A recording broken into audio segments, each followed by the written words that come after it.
Hello, আসসালামু আলাইকুম। আজকে দ্বিতীয়বার লাইভে না তৃতীয়বার লাইভে চলে আসলাম।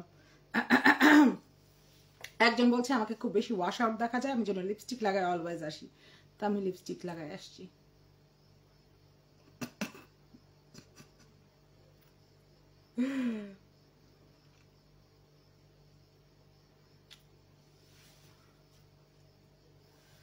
জয়েন হতে সময় দেয় একটু মানুষকে।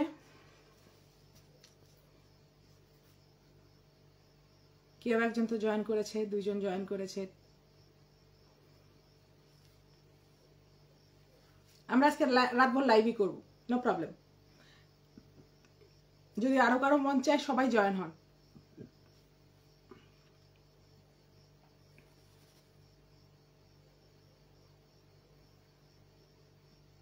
হ্যালো, আসসালামু আলাইকুম।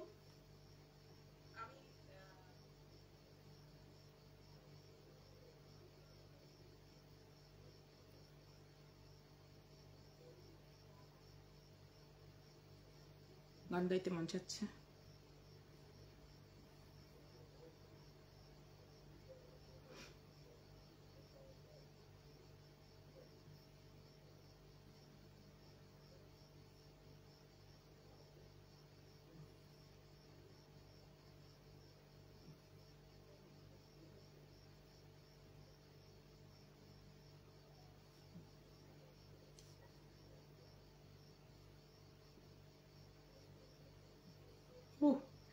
সুন্দর ইয়া লিখছে, বর্ষা চৌধুরীর নাম না নিলে বিক্রি করে কত খাবেন?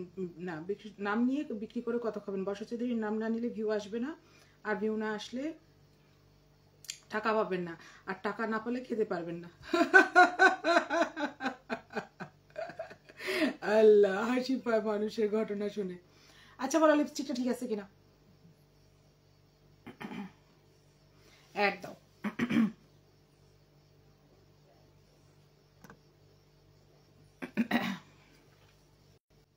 একজন সে কিছু বলবে এই জন্য লাইভে আসা। প্লিজ আপনারা বলেন তার এর মধ্যে আমার লিপস্টিকটা ঠিক আছে কিনা।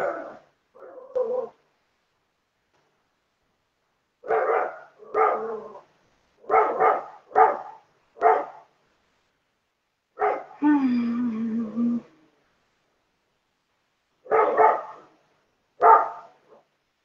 18 ঘন্টা পর লাইভে ঢুকলাম, বাসায় ঢুকলাম আর ঢুকে দেখি আপনার লাইভ। আমি অলওয়েজ তোমার জন্য আসি। তুমি বাসায় ঢুকে কি করবা? তোমার তো কিছু একটা করতে হবে। তুমি আমার লাইভটা চালু দিয়ে টয়লেট করো, রান্না করো, খাও। সঙ্গী লাগে না? আমি তোমাকে সঙ্গ দিচ্ছি, বুঝো না কেন?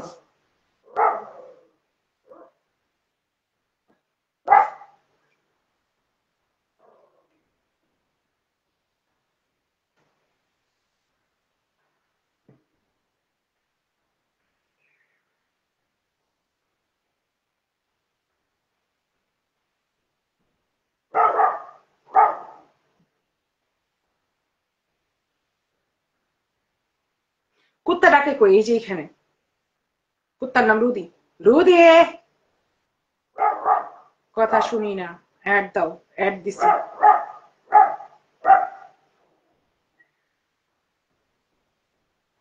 খুব ভিউ করবা, খুব। অফকোর্স আমরা ভিউ করব। আমরা ভিউ বাণিজ্য করে কোটিপতি হয়ে যাব। ঢাকায় একটা বাড়ি আছে, আরো 4টা করবো, মোট 5টা বাড়ি হবে। আঙ্গুলের নামে নাম রাখবো। প্রথম বাড়ির নাম রাখবো বৃদ্ধা, তারপর রাখবো তর্জনী, তারপর রাখবো মধ্যমা, তারপর অনামিকা, তারপরে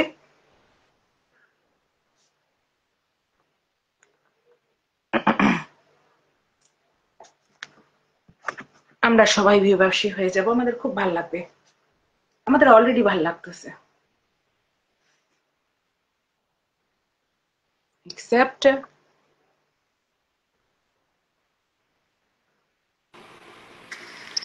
আসছো হ্যাঁ, তুমি? আসসালামু আলাইকুম রুহি। ওয়ালাইকুম আসসালাম। তোমার বাড়ির নাম শুনে আমি হাসতে হাসতে শেষ।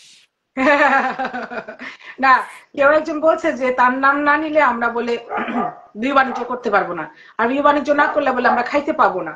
তো খাওয়ার ব্যবস্থা তো আছে, অলওয়েজ খাচ্ছি। আমাকে যখনই লাইভে দেখো তখনই আমার মুখ নড়তেছে। আর এই শোনো না, টুকু তো এই দশতলা শরীর না খাই কি হয়ে রয়েছে? না না। ওই ওই মহিলা বা ওই পুরুষকে বলো যে তাহলে বাকি হলো যে আমাদের তোমার 41 বা 42, আমার 46, আমরা কি না খেয়েছিলাম নাকি আমরা হলো জয়নুল আবেদিনের দুর্ভিক্ষের ছবির মতো চেহারা? আমারে তো নিতে পারবে না, মরে যাবে এত ওজন। হ্যাঁ, 2-3 মাস আগে কি আমরা খাইছিলাম? হ্যাঁ। আবার এই দেখো, আমার পেজে তো এগুলোর কোনো লেনা দেনাও নেই, রাইট? হ্যাঁ। নগদে যে আমি $1000 শপিং করে আসলাম, তো এই যে ওই নামও নিতে চাই না, ঝিকিমিকি টুম্পার ভিউ বাণিজ্য দিয়ে টাকা কামাই করে নিয়ে আসলাম, নাকি জীবনযাপন মানুষের আগে থেকেই থাকে? হ্যাঁ, শোনো, চলতেছে না লাইফ। এই যে বললাম, আমি যখন থেকে লাইভে আসছি তখন থেকে তো দেখা যাচ্ছে আমি থলথলা ঝলঝলা। হ্যাঁ, এই হ্যাঁ। থলথলা শরীরটা, এই শরীরের মধ্যে যে 210 কেজি চর্বি জমাইছি, এটা কি না খেয়ে জমাইছি? অবশ্যই না। আচ্ছা শোনো, এখন এই কে হ্যাঁ। কি বললো কানে নিও না, কারণ এরা আমাদের লাইফ স্টাইল কটুক দেখছে। ধরো আমি একটা মানুষকে একদিন স্ট্রেট বলছিলাম যে তোর সঙ্গে আমার 2 বছরের পরিচয়, আর এই গত মানে তখনকার আমি বয়স বলছিলাম, গত 43 বছর আমি কোথায় ছিলাম, আমার জীবন কি ছিল। তো 2 বছরে তুই যদি মাপিস, তো ওই 43 বছরে যারা মাপছে তাদের সঙ্গে তো তোর মানে হ্যান্ডশেক করা দরকার, কারণ 2 বছরে একটা মানুষের জীবন মাপা তো সম্ভব না। আর ঝিকিমিকি টুম্পার গল্প হলো মাত্র 7-8 মাস। তো এর আগে আমরা কোথায় ছিলাম? গর্তে ছিলাম নাকি হ্যাঁ, আমরা না হলো যে করছিলাম। কবরে ছিলাম নাকি আমরা না খেয়ে না দিয়ে দুনিয়ায় চলছিলাম? তো এগুলো হাস্যকর কথা যখনই তুমি লাইভে কমেন্ট পড়বা, এগুলোর স্কিপ করবা, কারণ ওর নামটা প্রমোট করা বা ওর ভিউ বাণিজ্য হয়ে যাওয়া, এগুলো ঠেকাবা। এটা হলো আমার সেন্স, যে ওর নাম নিয়ে যখন তুমি কমেন্টটা পড়ো তখনই কিন্তু ও সাকসেস। কারণ এগুলো আসেই হলো নিজেদের হলো যে কি বলবো, যে কোনো কিছুর অস্তিত্ব না নিয়ে একটা করে মানুষের জীবনযাপন সম্বন্ধে কারো আইডিয়া থাকলে সে তো তাহলে সারা জীবন, সারা পৃথিবীতে 900 কোটি মানুষের জীবনী পড়ে পড়ে ওর জীবন শেষ হয়ে যাওয়ার কথা, রাইট? আচ্ছা, শুনুন, পাগল আমি হয়ে যাওয়ার কথা। নিবিড় ভাইকে একটা উত্তর দিয়ে নেই। হ্যাঁ, নিবিড় ভাইকে একটা উত্তর দিয়ে নেই। নিবিড় ভাই জিজ্ঞেস করতেছে আবারও লাইভ। তো আমি আমি হয়েছে কি, আগের লাইভটা ভুল করে আমি ডিলিট করে ফেলছি। তো আমার তো একটা লাইভ থাকা উচিত, অ্যাটলিস্ট আপনার কাছে একটা লাইভ যাওয়া উচিত। আর যেহেতু সঞ্জিতাও আসতে চাইছিল, এই জন্য আমি চাই করলাম যে আজকে এই লাইভটা করে ফেলি। আর কালকে আমার কেউ আজকে দেখো। সাবজেক্টটা বলো, যেহেতু তুমি হোস্ট। তোমার আসলে সাবজেক্টটা হলো, আমরা আরেকটা ঝিকিমিকি টুম্পার ঘটনা পাইছি, যেখানে অনেক লাখ লাখ টাকার ঘটনা আছে, যেটা 12 থেকে 14 সালের মধ্যে। এটা সাজিদা নিজে বলবে সম্পূর্ণ। তার আগে আমরা টুকটাক টুকটাক বলে নেই, একটুখানি কমেন্টও পড়ে নেই। ও নিবিড় ভাই আবার করছে ভিউ বাণিজ্য, বাণিজ্য খুন বাণিজ্য সে তো করে। আমরা জানতে আমরা মানুষকে জানাতে করলাম বাণিজ্য। হ্যাঁ, হ্যাঁ, করবো না কেন? আর তাছাড়া আজকে আমি একজনকে স্ক্রিনশট দিছি যে আমার মনিটাইজেশন আসে না কেন। মনিটাইজেশন ছাড়া কি করে বাণিজ্য হয়? মেলা টাকা পাইছো, উইথড্র করছো, এই জন্য তোমার মনিটাইজেশন অফ আছে। ওগুলা আগে খাও। আর আমার পেজে তো সব ডিটেলস দেয়া। আমি মনিটাইজেশন কেন, আমার প্রতি উইকে টাকা তোলার জন্য প্রেসার করে ফেসবুক আমাকে হলো যে মানে ইয়া করে, ইমেল করে। সো না, আমার না, তোমাকে করে মনিটাইজেশন নেই বলেনি, নাই। বলছে আমাকে আর নিবিড় ভাইকে বলছে। ওকে, নিবিড় ভাই বলতেছে ও আমার আগের লাইফটা কিন্তু আমি ভুল করে কি করছি জানো? কি? তো একটা বাজে অবস্থা, আমি ওটা ডাউনলোড দিতে চাইছি, আমি ডাউনলোড না দিয়ে মুভ টু বিন দিয়ে দিছি, মানে ও, এরকম, মানে চাপ পড়ে গেছে। হুম। আমি ওইটা রিকভার করব, আমাকে 2-4 জন, যে নিবিড় ভাই বলতেছে পাওয়া যাবে নক দিয়ে, আরো হুম। একজন দুজন আর কি আমাকে হ্যাঁ, পাওয়া মেসেঞ্জার। যায় এগুলো, ওই যে অ্যাপ্লাই করতে হবে ফেসবুকে। না, লেখা আছে যে 30 দিন থাকবে বিনে, কিন্তু বিনটা কোথায় এটা আমি জানি না। তো দুইজন আর কি আমার। রিসাইকেল বিনে। হ্যাঁ, হ্যাঁ। তো আমি এটা পরে দেখবো, আমি লাইভটা শেষ করি, তারপর ওটা রিকভার করবো না। আচ্ছা, তোমার লিপস্টিক সুন্দর হয়েছে আজকে। Thank you. তো তুমি ভিউ বাণিজ্য দিয়ে কি ক্রিম মাখো? দিন দিন সুন্দর হয়ে যাচ্ছ, আমাদেরকেও সাজেস্ট করো। আমি এই জুস খাই। ও, এই আর জন্য কিছু রিঙ্কেল চলে গেল। যাক, তোমার ভাগ্নি একটা অ্যাডভাইস ভালো দিতে পারছে তোমাকে। কি? রিঙ্কেল চলে যাওয়ার অ্যাডভাইস দিছিল না? না, না, সে বলছিল আমার ডার্ক সার্কেল হয়েছে। হ্যাঁ। ও, ডার্ক সার্কেল। আচ্ছা, ডার্ক হ্যাঁ, সার্কেলও চলে ডার্ক গেছে, সার্কেল চিন্তা হয়েছে। করো না। এখন কি আমেরিকায় পাত্র দেখবো নাকি আগে থেকে ইতালি বা বাংলাদেশে আছে? না, কোনো জায়গায় ফিক্সড করা নাই। আমি গো উইথ দ্য ফ্লো টাইপের মানুষ। তবে আমার ইটালিয়ানও চাই না, আমেরিকানও চাই না, আমি হয়তো স্প্যানে গিয়ে ট্রাই দিব। ও তাহলে ঠিক আছে, আমাদের দাওয়াত দিও, অ্যাট লিস্ট টাইম জানাইও যদি আসতে পারি। হ্যাঁ, কারণ আমার না খুব ইচ্ছা যদি আমি কখনো কোনো দিকে ট্রান্সফার হয়ে যাই তাহলে মানে তেনেরিফোতে গিয়ে সেটেলড হব। কারণ তোমার দেশে হলো পৃথিবীর যত হলিউডের হলো বলিউডের সেলিব্রিটিরা যায় ভিলা, রাজার বাড়ি ভাড়া করে বিয়ে করে, দীপিকা, অনুষ্কা। তুমি যদি ওই দেশ থেকে অন্য দেশে বা কোথাও বিয়ে করো তাহলে তো আমাদের আর খাওয়া হলো না, কপাল শেষ। আই শোনো না, নিবিড় ভাই কি লিখছে, আপা এই মাসে 6 লাখ পাইছি কিন্তু স্বপ্নে ওই টাকা দিয়ে ছাপড়ি জেলে পাঠাবো। নিবিড়কে বলো যে আমরা আরো বেশি পাইছি।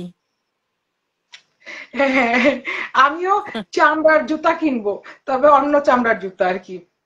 তাই না? আমি কিনতে চাই না, কারণ আমি জুতা কাউরে মারি না, আমার জুতা মাশাল্লাহ অনেক দামি আছে, সো ওই দামি পুরান জুতাও আমি কাউরে মারতে চাই না রে ভাই, আমি মারতে চাই থাপ্পড় অথবা লাথি। কারণ আমার জিনিস ইউজ করাবো না কোথাও, আমার কষ্ট লাগবে, নিজের কামাই করা টাকা দিয়ে হলো খরচ করা জিনিস, সো ওয়াই আমি দামি জিনিস ইউজ করবো। এনিওয়ে, আমরা টপিকে আসি, একটু মজা করলাম। আরেকটা উত্তর দিয়ে নেই, হ্যাঁ। শ্রাবণী দাও। আকরাম লিখছে, আপু তোমার সেই জুসটার নাম বলেন, এটার নাম হলো এবিসি জুস, যেটা আপনি রেগুলার খাচ্ছেন, হেল্প পেয়েছেন, কিরকম বলবেন? ওকে, এটা আমি বলি, হ্যাঁ। এটার মধ্যে দুটা ক্যারট আছে, একটা আপেল আছে, আর একটা হলো গিয়া বিটরুট, একটা না আমার এখানে বিটরুট গুলো এত বড় হয় তো আমি অর্ধেকটা দিই। এটা আজকে এটা একটু লালের জায়গায় খয়েরি দেখা যাচ্ছে কারণ এর মধ্যে আমি আজকে ধনিয়া পাতাও দিচ্ছি, একটু লেবুও দিচ্ছি। ধনিয়া পাতা দিই কারণ ধনিয়া পাতার ফ্লেভারটা আমার কাছে ভালো লাগে, তুমি চাইলে আদাও দিতে পারো। সুবিধা হলো গিয়া মেয়েদের সুবিধাগুলো হয়ে যায়, যেমন আমাদের যেহেতু বয়স হয়েছে, আমাদের এখন একটা মেনস্ট্রুয়াল কিছু সমস্যা টমস্যা হয়। এই গত মাসটা আমার খুব সুন্দর গেছে, খুবই সুন্দর গেছে, অতিরিক্ত সুন্দর গেছে, এত সুন্দর ছায়টা। এক নাম্বার।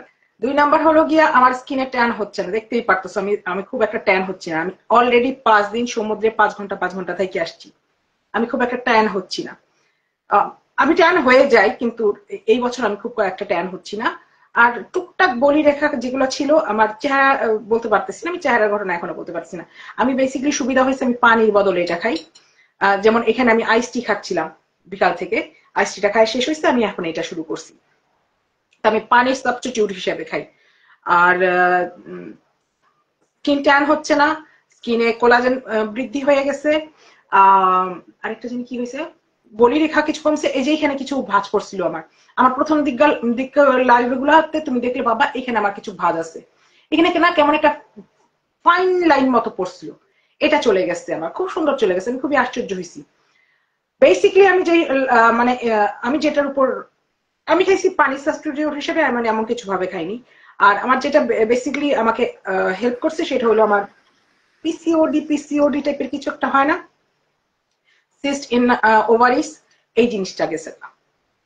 এই জিনিসটা গেছে না, মানে এই জিনিসটার কারণে আমার একটা পেইনফুল পিরিয়ড হইতো, গত মাসে আমার এই পেইনফুল হয়নি, এবং ফ্লো ঠিক ছিল, এভরিথিং ঠিক ছিল, আমার কাছে সবকিছু ঠিক লাগছে। তো মেয়েদেরকে এটা ভিতর থেকে হিট করো, তোমরা এটা খায় দেখতে পারো, ছেলেদের কথা জানি না, ছেলেদের তো পিরিয়ড হয় না। কেউ খাক না খাক, আজকে থেকে তোমার বইনে মনে হয় দিনে 6 বার খাবে। যে যেখানে যাক, আমার ইয়া নাই, আমি জাস্ট খাচ্ছি, সিরিয়াসলি আমি খাইতেছি পানি সাবস্টিটিউট হিসেবে। আর যেহেতু প্রচুর ধনিয়া হয়ে রয়েছে বাইরে, আমি ধনিয়া গাছ লাগাইছি, প্রচুর ধনিয়া হয়ে রয়েছে, এখন সামার টাইম চলতেছে, এগুলো তো খাবোই। আর কে এত গায়ের রঙের দিকে তাকায় এই বয়সে, কারণ আমার গায়ের রঙের কোনো মূল্য নাই, তো আমি তো মডেলিং করতেছি না। আমি পাও পেডিকিওর করে আসছি কিন্তু হাত পেডিকিওর করিনি, কারণটা কি, আমি হাতটা কাউকে দেইনি, যদি আমার কোনো রকম ইনফেকশন হয়ে যায় তাহলে আমি হাত দিয়ে কাজ করে খাই, এটা আমি হইতে দিব না। আমি যে এই মায়ের যে মায়ের যে মেয়ের মায়ের স্বেচ্ছাকৃত করা হলো যে ব্ল্যাকমেইলিং এর আগুনের শিকার হয়ে পুরা শরীর দগ্ধ, সেই মেয়ের শিক্ষা বা মগজের কতটুকু ন্যাস্টি কালচার তৈরি করে দিছে যে আরেকজনকে হলো যে ডার্ক সার্কেল নিয়ে কথা বলে, মানে জীবনটা যে এখনো বাঙালিদের আছে, সেটাই আমি আশ্চর্য হয়ে যাই।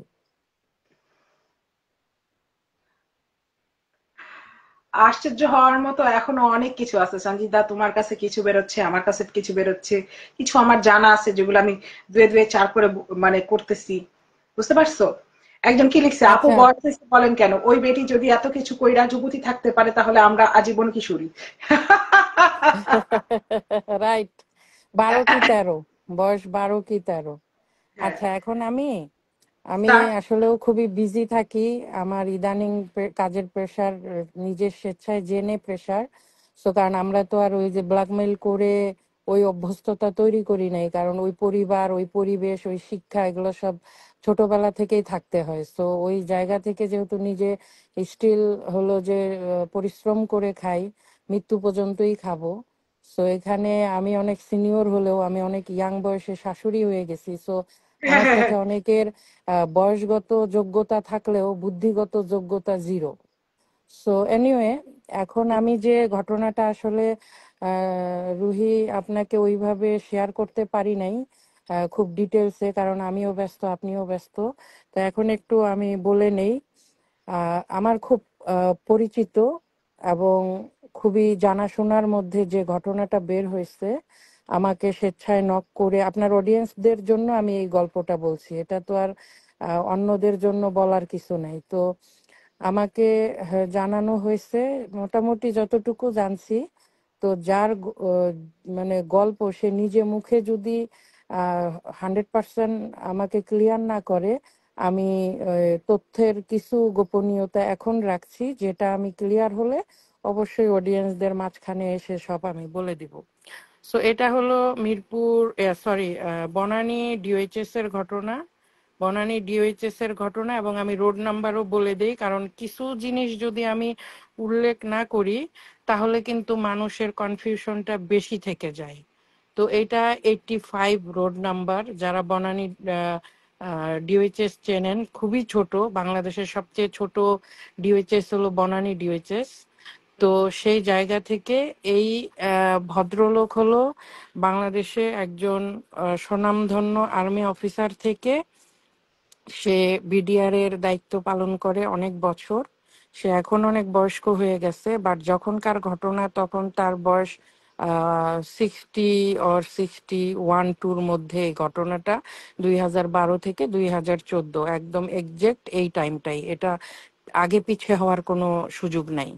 তো সেই ভদ্রলোকের নিজের বাড়ি, এবং সে যেহেতু বিডিআর এ কাজ করার সুযোগ ছিল, সেই ক্ষেত্রে মানুষের যে বাংলাদেশের জীবনযাত্রা, ধ্যান ধারণা, ওই সেকশন থেকে সে শিল্পপতি হয়, এবং তার ফ্যামিলি ব্যাকগ্রাউন্ড অনেক হাই, অনেক হাই।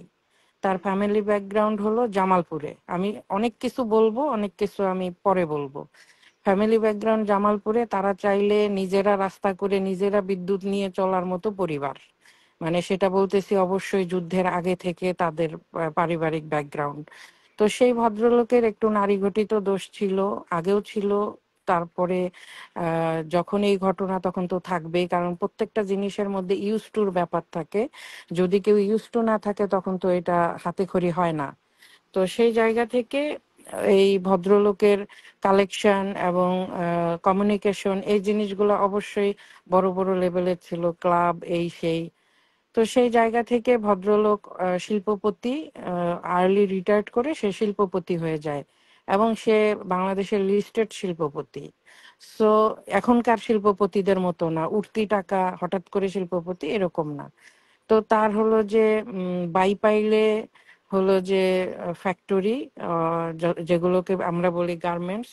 তো সেই ফ্যাক্টরি গুলা, আমি কিন্তু কমেন্ট পড়ছি না রুহি, মাঝে মধ্যে কমেন্টও পড়েন, কারণ অডিয়েন্সের জন্য এগুলো। সো তাদেরকেও না, না, আমি কমেন্টস দেখতেছি এর, comment দেখতেছি। হ্যাঁ, আপু, ভালো কমেন্টস হলে পিক করবেন। তো সেই ভদ্রলোক নিহায়ত শিল্পপতি, এবং তার বিভিন্ন গার্মেন্টস নিজস্ব জমিতে, এবং নিজের গার্মেন্টস থাকার মধ্যে একটা ছিল মেয়েদের আন্ডার গার্মেন্টস এর হলো যে ফ্যাক্টরি।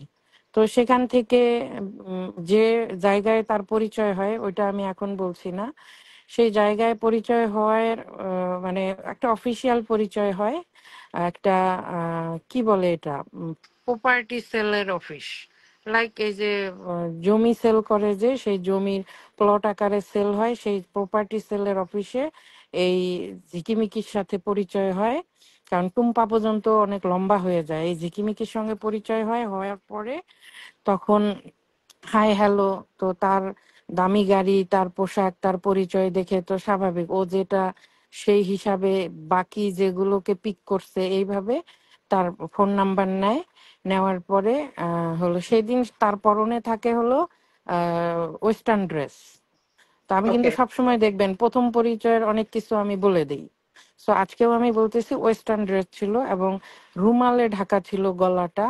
ওই আমরা থাকে না একটা গিট্টি দিয়ে হলো স্টাইল করে ওড়না বা স্কার্ফ গলার মধ্যে রাখি ওই টাইপের। তো ওই ভদ্রলোক তাকে পুরোপুরি খেয়াল করে নাই।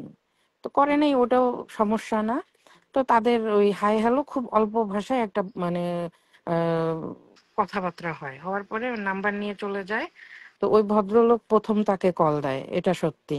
ভদ্রলোক কল দেয় কারণ সেই ভদ্রলোকের ওয়াইফ অসুস্থতার কারণে ম্যাক্সিমাম দেশের বাইরে ট্রিটমেন্ট অথবা হলো যে থাকার জন্য থাকতো। এবং সেই ভদ্রলোকের যত ইন্ডাস্ট্রির এই ওয়াইফ কিন্তু চেয়ারম্যান এবং সেই সব দেখাশোনা করত এবং হলো যে সবকিছু মেনটেন করত। সেই ক্ষেত্রে ভদ্রলোক ওয়াইফকে অনেক ভয় পেত, মানে একদম জমের মতো ভয় পেত। তো সেই জায়গা থেকে হলো যে যত বেশি ভয় পেত তত বেশি নারী ঘটিত ঘটনাগুলোও তার লাইফে আছে। তো সেটা সত্যি ভয় ছিল না, সত্যি রেসপেক্ট ছিল না। তো সেই জায়গা থেকে ভদ্রলোক নক দেয় 12টা 12:30টার দিকে।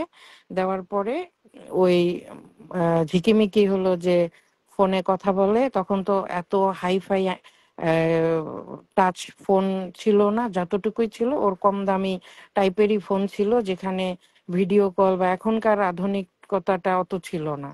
তখন সে প্রথম হলো যে কথোপকথনের মধ্যে ওই কথাটা ওঠে যে ভিডিও কল বা এরকম কিছু, যে বলে না আমার তো খুব ভালো ফোন নাই এই সেই। তখন বলছে সমস্যা নেই, কালকেই তোমাকে একটা ফোন কিনে দিব। ঘটনা এইভাবে আগায়। তো বাহ। আগাতে আগাতে সেই ভদ্রলোকের ওই পরের দিন উপর লেভেলের মানুষদের যা হয়, পরের দিন ড্রাইভারকে দিয়ে তার জন্য আন্ডারগার্মেন্টস এর একটা বড় প্যাকেট তার বাসায় পাঠায়, যেখানে সুবহানাল্লাহ। বিভিন্ন রকমের নায়িকা টাইপের যেগুলো বিদেশে সাপ্লাই হয়, ওগুলো তো ঢাকায় কিনতে পাওয়া যাবে না, সেগুলো সে মালিক এই জন্য দিতে পারছে। তো ও এগুলো হ্যাঁ, সব সে পাঠান। হ্যাঁ হ্যাঁ, রাইট, হ্যাঁ। হ্যাঁ, ইউরোপের আমেরিকার মডেল নেটের বা খুব নাইস দেখতে এগুলো। তো ওটা পাঠায়, ওটা রিসিভ করে। তো হলো যে সবকিছু মিলায়ে এইভাবে গল্পটা আগাতে থাকে। থাকতে থাকতে একদিন বৃষ্টির দিনে সে বায়না করে ঝিকিমিকিকে বাসায় আসতে। বাসায় কেউ ছিল না। সেই ভদ্রলোকের ছেলে মেয়ে বিদেশে পড়ালেখা করে এবং মোটামুটি তখন বড়। তো সেই জায়গা থেকে এই ঝিকিমিকিকে বলে হলো যে গাড়ি পাঠাবে, কিন্তু বৃষ্টির কারণে গাড়ি না পাঠায় ওকে উবারে বা সামথিং গাড়ি নিয়ে আসতে বলে। যের পেমেন্ট তার বাবুর্চি, কারণ তার বাসায় 2-3টা বাবুর্চি এবং তার বাসার সবকিছু ম্যানেজ করে এরকম অ্যাসিস্ট্যান্ট অনেকেই থাকতো। তারা সিঁড়ির নিচে হলো ঘরে থাকতো অলওয়েজ। তো সেই বাবুর্চির নাম হলো শহীদুল।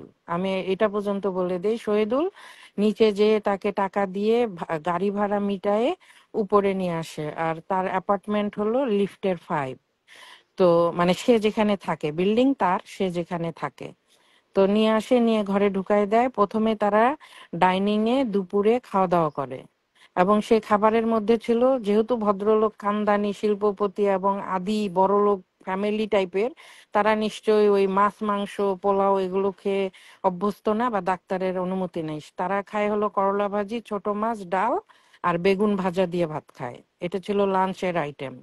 তো খেয়ে তারা বেডরুমে চলে যায় এবং এই ভদ্রলোকের এত বড় বাসা যে ছেলে মেয়েদের রুম ছেলে মেয়েদের মতোই থাকে, কেউ ঢোকে না, খালি একটু ক্লিন করে। আর বিশাল বাসার মধ্যে তার বেডরুম অনেক বড়।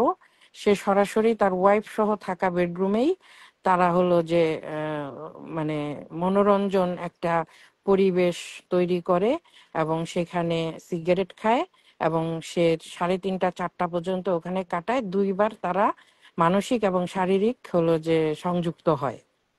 তো সেখানে কিছু বাহ্যিক সিক্রেট কি কথা করা হয় আছে কি? যেগুলো শারীরিকটা নাইলে বুঝলাম। কোয়েশ্চেন। মানসিক মানসিক বলতে ব্ল্যাকমেইলিং, মানসিক যে বিষয়গুলো থাকে সেগুলোর কথা বলছি আমি, যাতে পরবর্তীতে তাদের লম্বা সময় এই সম্পর্কটা যায়। এবং ব্ল্যাকমেইলিং এর পয়েন্টগুলা সেখানেই আসতেছি। কিছু সিক্রেট আছে একদম মানে আন্ডার সিক্রেট, যেগুলো আমি এখানে বলছি না, এগুলো অবশ্যই লাইভে বলা ঠিক না। এরকম কিছু কথোপকথন আমার কাছে মানে আমি জানি এবং মানে আমি শুনি। সেই কথোপকথনগুলো একটু ভিন্ন টাইপের, ওটা আমি পরে রুহিকে বলবো। তো এনিওয়ে, তখন যেহেতু ওই ভদ্রলোক এই জীবনে অভ্যস্ত, সেই জায়গায় তাদের ওই ভদ্রলোকের আলমিরার উপরে অলওয়েজ সিক্রেট থাকে। তো তখন ওই ঝিকিমিকিকেই বলে যে উপরে থেকে সিক্রেট হলো যে নিয়ে আসতে, কারণ তার তার এগুলো ওপেন। এবং তার দারোয়ান, তার হলো যে ড্রাইভার, তার বাবুর্চি এগুলো জানে, সবই জানে, শুধু ম্যাডাম ছাড়া সবাই ওপেন। তো তখন তারা ওইগুলো বিভিন্ন রকমের সময় কাটায়, কফি দিয়ে যায়, কফি না সরি চা দিয়ে যায়, চা খায়। তখন ওই ভদ্রলোক ওর তার ব্যক্তিগত শাওয়ারে তাকে পাঠায়, শাওয়ার করে, ফ্রেশ হয়। কিন্তু ভদ্রলোক যখন শাওয়ারে যায়, ভদ্রলোক যখন তার আলমিরা ওপেন এবং তাকে একটা গল্পও বলে, আমার একটা ডায়েরি আছে, সেই ডায়েরিতে পৃথিবীর সবকিছু লেখা আছে ওই ভদ্রলোকের। মানে সে মরে গেলে পৃথিবীতে কাউকে কিছু জিজ্ঞেস করতে হবে না, ওই ডায়েরিটাই তার সবকিছু, এগুলো পার্সোনাল গল্প হয়। হওয়ার পরে আলমিরা খুলে সেটা দেখায়। তো যেহেতু সে শিল্পপতি এবং বুনিয়াদি ধনী, তার আলমিরাতে যত্রতত্র অনেক টাকা থাকে, এটা সত্যি। তখন সে ওই টাকা হয়তো তাকে অত দিত না, সে বিভিন্ন রকমের কারসাজি করে কথায়, বা ওই ভদ্রলোক নিজে হলো যে ওকে ধরে রাখার জন্য তখন 50,000 টাকার একটা বান্ডেল দেয়, সবগুলা 500 টাকার নোট ছিল। তো দেওয়ার পরে সেটা নিয়ে তারপরে তার সঙ্গে সময় কাটায়, তাকে হলো যে ওই দারোয়ান দিয়ে নিচে নামায় দিয়ে বাসায় পাঠায় দেয়। সেদিন সে আর গাড়ি দেয় না। এইভাবে তাকে বিভিন্ন সময় গাড়ি দিয়ে নিয়ে আসা, এবং গাড়ির রং, গাড়ির হলো যে মডেল, আমি এগুলো পরে বলবো। তো এগুলো নিয়ে আসা চলতে থাকে। তারা খুব হালকা পাতলা বাইরে দেখা করছে, কারণ দরকার হতো না, ওই ভদ্রলোকের বাসাই যথেষ্ট ছিল। বারান্দায় বসে তারা নিরিবিলির সময় কাটাতো, হাতে হাত ধরে গল্প করতো, এরকম। কিন্তু সেও জানতো এই সম্পর্ক অনলি জাস্ট টাকার বিনিময়ে। ভদ্রলোকও জানতো তাদের এরকম ভালোবাসা বা বিয়ে, প্রেম এগুলোর মধ্যে কোনো বিনিময় ছিল না, কথাবার্তায় ছিল না, ব্যবহারেও ছিল না। যখন ডাকতো আসতো, যখন ডাকতো চলে যেত। এর মাঝখানে এই ঝিকিমিকি হলো যে ওই ওই ভদ্রলোক হলো যে বলছিল যে তার অফিসে একটা হলো যে পার্সোনাল সেক্রেটারি লাগবে, যদি কেউ থাকে তাকে পরিচয় করায় দিতে বা নাম্বার দিতে। এই ঝিকিমিকি কি করছে, ওই ওর মতো করেই আরেকটা ভদ্র মহিলাকে, অন্তরা নাম, সেই মহিলাকে হলো যে ওই ভদ্রলোকের অ্যাসিস্ট্যান্ট, পার্সোনাল অ্যাসিস্ট্যান্ট হিসাবে দেওয়ার জন্য পাঠায়। এবং সেই ভদ্র মহিলা যেদিন ইন্টারভিউ দিতে যায় বাসায়, সেই দিনই ওই ভদ্রলোকের সঙ্গে তার ফিজিক্যাল রিলেশন হয়। বুঝতে কি বল? পারছো? হ্যাঁ, শাড়ি পরে গেছিল এবং সেই দিনই ওই ভদ্রমহিলার সাথে তার ফিজিক্যাল রিলেশন হয়। এবং এটা লম্বা সময় তারা আড়ালে, ঝিকিমিকির আড়ালে এটা হতে থাকে। এও আসে, সেও আসে, কিন্তু কেউ কারোটা জানে না। তো এইভাবে একদিন ঝিকিমিকি মনে হয় বুঝতে পারে, বা কিছু সামথিং হ্যাপেন, এটা আমি বলতে পারতেছি না, যেহেতু এখনো পুরোপুরি আমি নিইনি। আর এত ছোট ছোট বিষয় আছে, এত এগুলো তো নেওয়া সম্ভব না। তখন কি করে, ওই ভদ্রলোকের সঙ্গে তার একটা আহ কথা আর কি কাটাকাটির মতো হয়। হওয়ার পরে ঘটনা মোড় নেয়। তার যে অডিও রেকর্ড, সেই অডিও রেকর্ড সে ঢাকা শহরের যে কোনো একজন সংসদ সদস্যর কাছে এক্সপোজ করে, যে এই লোক এরকম এরকম আর্মি অফিসার, রিটায়ার্ড, এই সেই এগুলো ছিল, এখন সে আমার সঙ্গে এই করছে। কারণ ওর তো হলো যে বিচরণ সারা বাড়ি, ওর ডালপালা অনেক। তো সেই জায়গা থেকে ওই সংসদ সদস্য সাথে ওর ছবিও আছে, এটা কিন্তু নিবিড়ের কাছে আছে। আমি নিবিড়কে বলবো, আমি না বলা পর্যন্ত যেন এই ঘটনাগুলা সে বাড়ায় বা এক্সপোজ কোথাও না করে। আমি রিকোয়েস্ট করছি না, আমি এটা নির্দেশ দিচ্ছি যে তাহলে ঘটনাগুলো আমার তুলে আনতে কষ্ট হবে।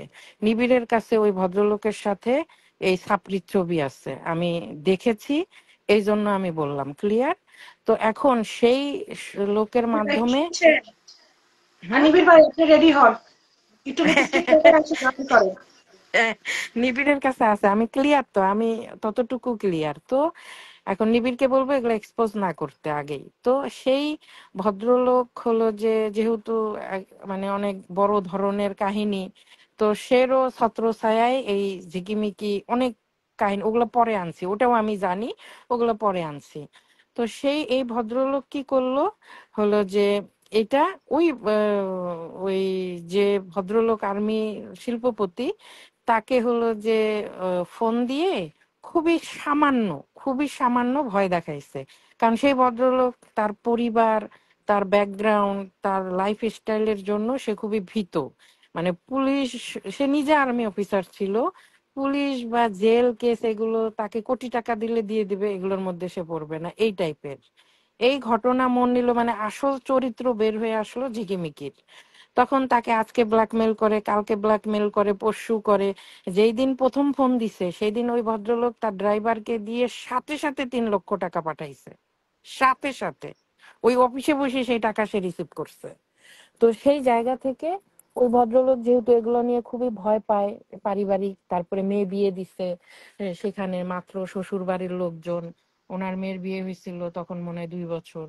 তো এগুলো নিয়ে সে সাথে সাথে 3 লক্ষ টাকা পাঠায় দেয়, এবং এটা থেকে সে স্বাভাবিক থাকতে চায়, মিউচুয়াল না, স্বাভাবিক থাকতে চায়। তো এইটা যখন সে জানে এই লোকের কাছে টাকা বের করতে পারবে, সেই থেকে এরপরেও তারা দেখা করে, এরপরেও খুব অল্প সময়ে তাদের অনেক কিছু হয়। বাট ধাপে ধাপে ধাপে ধাপে এরকম ভয়ভীতি কল রেকর্ডিং দেখায় তার কাছে 45 লক্ষ টাকা নিছে। আমি ওই চেকের হলো যে ছবিটা আমি হয়তো পাবো, আমি আশা করি 90% আমি ওই চেকের ছবি পাবো, তাহলে আমি আর কি এক্সপোজ করতে পারবো সেই চেকটা। 45 লক্ষ টাকা নিচ্ছে। আমি তো এগুলো এবং শুনি, হ্যাঁ, আমি তো এগুলো শুনিই নাই। আচ্ছা, এবং সে হলো যে আপনার ঢাকার খুব কাছে, আমি নাম বলছি না, খুবই কাছে, একদম হলো বলতেছে যে কত সালের ঘটনা? 12 থেকে 14। ওকে। আর নিবিড় ভাই এক্সাক্ট দেখতেছে, একটু বলেন একটু নিবিড় ভাই যেন জয়েন করে। উনি জানি কি একটা ঘটনা বলতেছে, আমরা এটাও শুনতে চাই। আহ, কারো একটা জয়েন কিছু করাও, বলতেছে। জয়েন করান, সমস্যা নেই। হ্যাঁ, আপনি শেষ করতে বলতে থাকেন, উনি জয়েন হয়ে যাবে ইনশাল্লাহ। হ্যাঁ, জয়েন করুক। আচ্ছা, কমেন্ট পড়েন কিন্তু, রুহি। হ্যাঁ, আমি তো পড়তেছি। এখন ঢাকার খুবই কাছে, খুবই কাছে, যেহেতু সে ডিফেন্সের লোক, ডিফেন্সের হলো যে সোর্স বা ক্ষমতা দেখায় ওই ছাত্রীর জন্য 6 শতকের একটা জমি অ্যারেঞ্জ করে, যেখানে খুবই কাছে, আমি নাম নিচ্ছি না।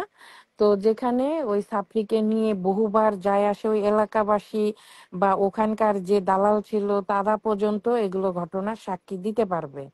তো সেই জায়গা থেকে ওই ছাত্রীকে ওই জায়গার জন্য টাকা দেয়, কিন্তু শেষে মানে একদম এন্ডিং টাইমে ওইটা রেস্টি করাতে পারে না। এটা আমি আসলে ক্লিয়ার করতে পারছি না, এটা কি ছাত্রীর যোগসাজশ ছিল নাকি ওই ভদ্রলোকের হলো যে ব্যর্থতার কারণে, আমি জানি না। বাট সেখানেও রেস্টি অফিসে টাকা পর্যন্ত দেয়া হয়, যেদিন রেস্টি হবে সেই দিনের কিছু একটা ঘটনায় ওই জমিটা রেস্টি হয় না, এটা সত্যি। এবং সেখানে ওই জমিগুলা খাস জমি হিসাবে আর কি বের হয়। তো বের হয় নৌবাহিনীর জমি বা কোনো ডিফেন্সের জমি হিসাবে বের হয়, এইসব কারণে রেজিস্ট্রি হয় না। বাট সেই কারণেও সে হলো যে চেকে টাকা নেয়। তো এইভাবে এইভাবে তার টাকাগুলা নেয়, এবং পরবর্তীতে এই টাকা পয়সা নিয়ে তার সঙ্গে ঝামেলা হয়। এবং এই হলো যে সে তখনই তার ওই গাড়ি ইউজ করতে চাইতো, অ্যাভেলেবল, সে দিত না। এগুলো নিয়ে বহু কাহিনী হয়ে ওই আমার ফ্রেন্ডের মতো, কিন্তু এখানে হলো যে এর অধিকারটা বেশি গ্রো করে, বেশি গ্রো করে অনেক কিছু এখানে ব্ল্যাকমেইলিং করে, টাকা পয়সা নেয়, ঘড়ি গিফট নেয়, তার মেয়ে বিদেশ থেকে ঘড়ি আনে কারো জন্য, হয়তো খুব দামি ব্র্যান্ডের একটা ঘড়ি, সেটা তাকে গিফট করে, পারফিউম গিফট করে, জামা কাপড়, এই সে বিভিন্ন রকমের জিনিসপত্র, খাবার দাবার, এগুলো গিফট করে।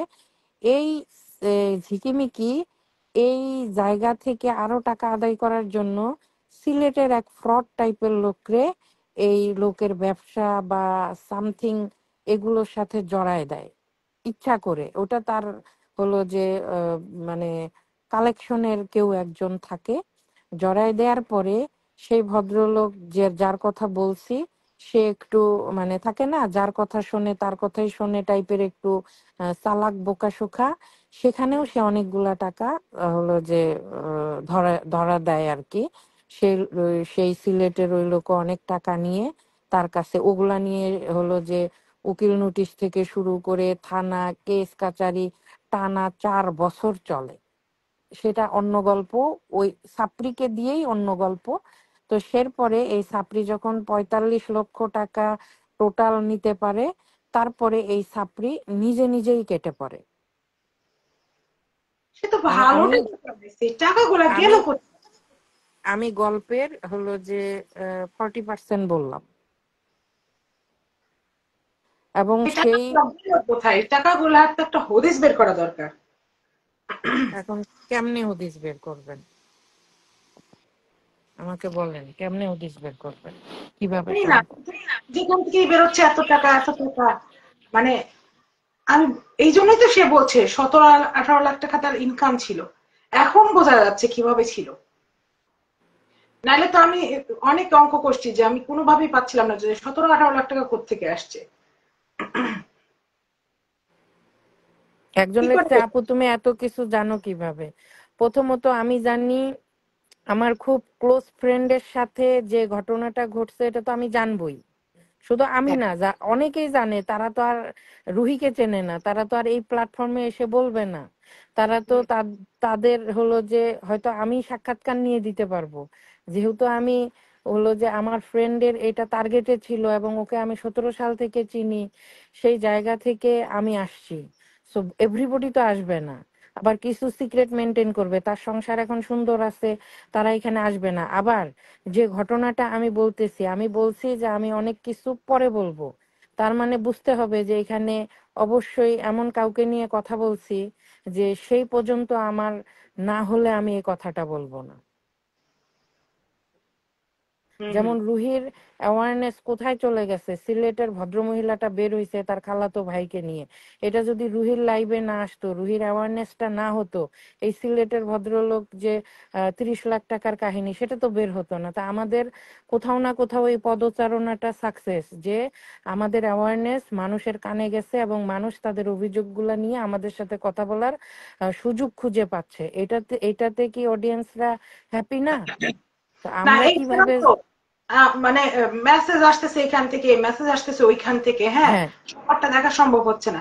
আমি কি করছি, কালকে না পরশু আমি বলতে পারবো না কখন, কেউ একজন মেসেজ দিছে, আমি না খাওয়া মেসেজটা ধরে ডিলিট করে দিছি। তারপর সে আবার লিখছে যে আপু আমি আপনার এত কথা বলতেছি আপনি দেখতেছেন না, হ্যাঁ। পরে গিয়ে আমি খেয়াল করতেছি সে তো আমাকে অনেক ইনফরমেশন দিছে। তো এখন আমি আবার তাকে বলছি যে তুমি আবার আমাকে ওটা পাঠাও, কারণ যেহেতু আমি ডিলিট করে দিছি। এখন আমি ওটা আবার দেখবো, 2-1 দিন সময় নিব, সামনের সপ্তাহে হয়তো আমি ওই হ্যাঁ, গল্পটাও তো সেম ঘটনা আমার বেলায়ও হয়েছে। আমি কিন্তু এগুলাতে আমার পেজে লেনা দেনা নাই, বা আমার লাইফ স্টাইলের সাথে এগুলো কোনো যায় না, লেনা দেনা নেই। আমি সামাজিক ভাবে অ্যাওয়ারনেস গুলো আমি রুহির মাধ্যমে থ্রো করছি, যেগুলো কখনোই আমি আমার পার্সোনাল লাইফের সঙ্গে মেল্ট করব না, কারণ এগুলো বাজে রকমের হলো যে সিচুয়েশন। আমি যেরকম বিভিন্ন রকমের মেসেজ পাচ্ছি, যে একজন ময়মনসিংহ থেকে আমাকে নক করছে, সে সিভিল ইঞ্জিনিয়ার, বিমানের সিভিল ইঞ্জিনিয়ার, আমি বলে দিচ্ছি এখানে। তো সেও সেম রুহির মতো, আমার সমস্ত মেসেজ কিন্তু স্পামে চলে আসে, আমাকে কখনোই কেউ হ্যাঁ, ডিরেক্ট হ্যাঁ, মেসেজে হ্যাঁ, হ্যাঁ। আনতে পারবে না, কারণ আমার ছেলে আমার ফোন সেটআপে বা আমার আইডি সেটআপে সে সবকিছু হ্যান্ডেল করে। সো আমাকে কখনোই কেউ ডিরেক্ট মেসেজে আনতে পারবে না। তো স্পাম মেসেজ চেক করতে যে মাসে একদিন ঢুকি, চেক করতে যাই দেখি আমার অনেক মেসেজ আসছে এই ঝিকিমিকিকে নিয়ে। আমার তার মানে রুহির ভিডিওগুলা বিভিন্ন রকমের লোকজনের কাছে পৌঁছাচ্ছে, যেটা আমরা চাই এবং আমরা সাকসেস। তো সে সিভিল ইঞ্জিনিয়ার বিমানে, সে আমার সঙ্গে কথা বলতে চায়, সে ময়মনসিংহ থেকে আমাকে নক দিচ্ছে। তো আমি সেম প্রথম দিন আমি আগে রাশ থেকে বলে ছিলাম। দিলা, হ্যাঁ, বললাম আগে থেকে বলে দিলা। শোনো না, আমি কেন ডিলিট করছি জানো? সে কি লিখতেছে, কথা বলো না কেন, জবাব দাও। আমি ভাবছি কি প্রেম পত্র দিচ্ছে বোধহয়, কারণ এরকম দিয়ে অনেকেই লিখে যে কথা বলো না কেন, জবাব দাও। এখন আমি বুঝিনি যে তার আগে সে একটা রচনা লিখছে আমাকে। বুঝতে পারছো? হুম। তো এখন হলো যে সেই ভদ্রলোকেরও সেম, আমি খুবই রাশ ছিলাম, জব থেকে বাসায় ফিরতেছি, আমি ওই ডিলিট করে দিছি, কারণ এগুলো হাবিজাবি লাইফ আমার না। তারপরে দেখি আবারও সে নক করতেছে, তখন আমি বুঝলাম সামথিং রং, দেখি তো কি হয়েছে। তখন দেখি সে ঝিকিমিকিকে নিয়ে কথা বলতে চায়। সে কিন্তু, আমি ক্লিয়ার করলাম, সে ময়মনসিংহের, সে সিভিল ইঞ্জিনিয়ার, সে বিমানের জব করে, একদম ক্লিয়ার করে বললাম। সো যারা বলতেছেন আমরা এত কথা জানি কেন, প্রথমত আমার মানে পরিচিতর মধ্যে যে ঘটনা হয়েছে সেটা বলতে এসে কিন্তু তাদেরকে পাচ্ছি। আপনারা ভাবেন না এগুলো আমরা কালেক্ট করে বেড়াচ্ছি, এত সময় নাই রে ভাই। আমি একটা কালেক্ট ঘটনা করতে কি আমার, করবো, কি করে জানবো কোথায় কি করে আসছে? হ্যাঁ, এটা আমি নিজে থেকে আমার শেখা উচিত। ব্যক্তিগত ফ্রেন্ডের এক্সপিরিয়েন্স শেয়ার করতে, যে এখানে আমি আরেকটা কমেন্ট দেখছিলাম যে অনেকেই বলছে এটা কি আমার হাজবেন্ডের সাথে করছে। না আপু, আমার হাজবেন্ডের সঙ্গে এসব ঘটনা ঘটার কোনো সুযোগ নাই পৃথিবীতে। সো এগুলো বলে মানুষকে বিভ্রান্তি ছড়াবেন না। যারা ভালো কমেন্ট করেন তারা অবশ্যই ওয়েলকাম, যারা ব্যাড কমেন্ট করেন তাদের জন্য আমাদের অ্যান্সার রেডি আছে, কারণ এগুলো নিয়ে আমাদের লাইফ এখন না। আর অতটুকু অ্যান্সার করার যোগ্যতা আমাদের আছে, কারণ আপনারা এখনো শিশু এই জগতে। আমাদের যে জীবন যাপন, বিদেশের লাইফস্টাইল, সেখানে আপনারা শিশু। নয় জামাই আনে নিজে খান, নয় নিজে কোনো মতো আনেন নিজে খান।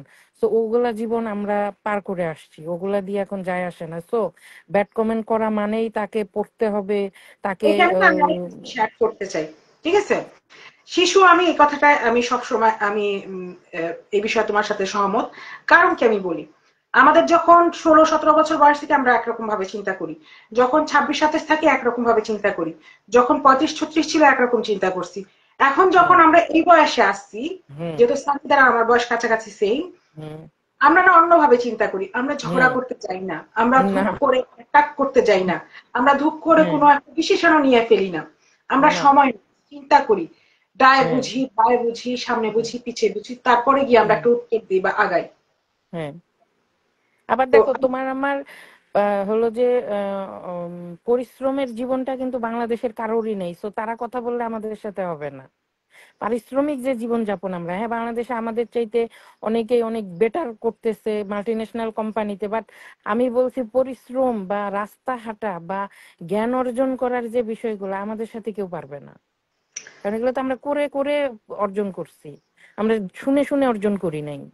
না, এছাড়াও মানে বয়সেরও একটা প্রভাব আছে, পরিবেশের একটা প্রভাব আছে, হ্যাঁ, আমাদের হ্যাঁ, সামাজিক পরিস্থিতির একটা প্রভাব আছে। হ্যাঁ, আমার একটা ফ্রেন্ড আছে আমার সমানই, তো আমার একদম স্কুল থেকে ক্লাসমেট। তার সে খুব বাচ্চা বাচ্চা মতো চলে, কারণ ওর হ্যাঁ, জামাই তাকে ওভাবেই রাখছে। হ্যাঁ, ওর দরকার হয়নি লাইফের এত কিছু চিন্তা করার, আমরা যেভাবে চিন্তা করি।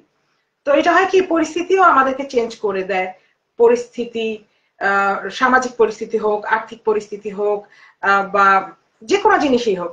তো বয়সের একটা প্রভাব আছে আর পরিস্থিতিরও একটা প্রভাব আছে। অনেকে অনেক কিছু চিন্তা করে ফেলে যে এটা আমরা এইভাবে হচ্ছে না কেন। যেমন হুম, যদি হুম। আমাকে কেউ বলে, মানে হুকুমের সুরে কোনো কথা বলে বসে, আমার কাছে একদম পছন্দ হয় না। কারণ আমি এই না, আমার লাইফ আবার ওই ধরো যে সময়। আমাদের কোনো মাথা ব্যথা বা খারাপ লাগলে কি করে, আমরা আগে থেকে প্রিপারেশন নিয়ে ঘুমাতে যাই, অথবা ঘুম থেকে উঠে প্রিপারেশন নেই এখন আমাকে আমাকে হিলিং করতে হবে।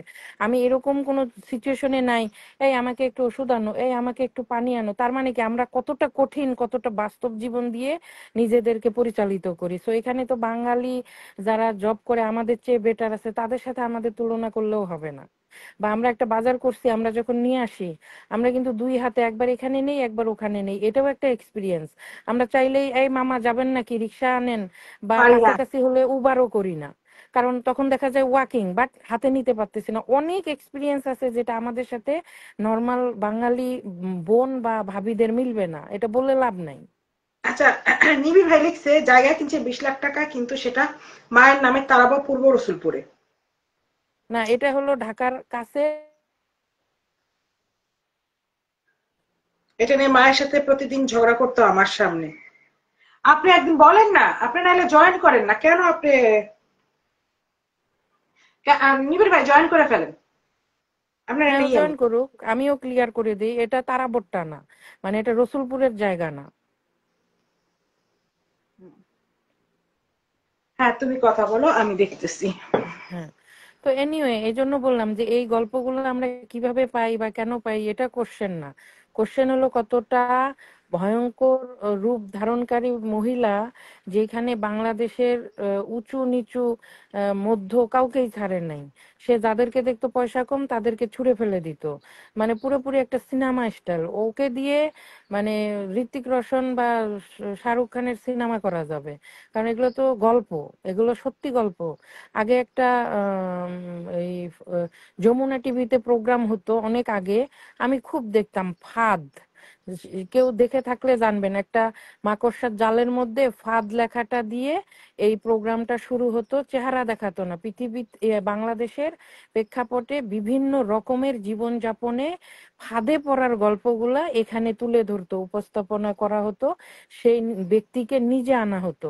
কখনো ভয়েস চেঞ্জ করে প্রকাশ করত, কখনো ফেস না দেখায় প্রকাশ করত। এই প্রোগ্রামটা কেউ দেখে থাকলে বুঝবেন, প্রোগ্রামের নাম ছিল ফাঁদ, যমুনা টিভিতে হতো, আমি অনেক আগের কথা বলছি।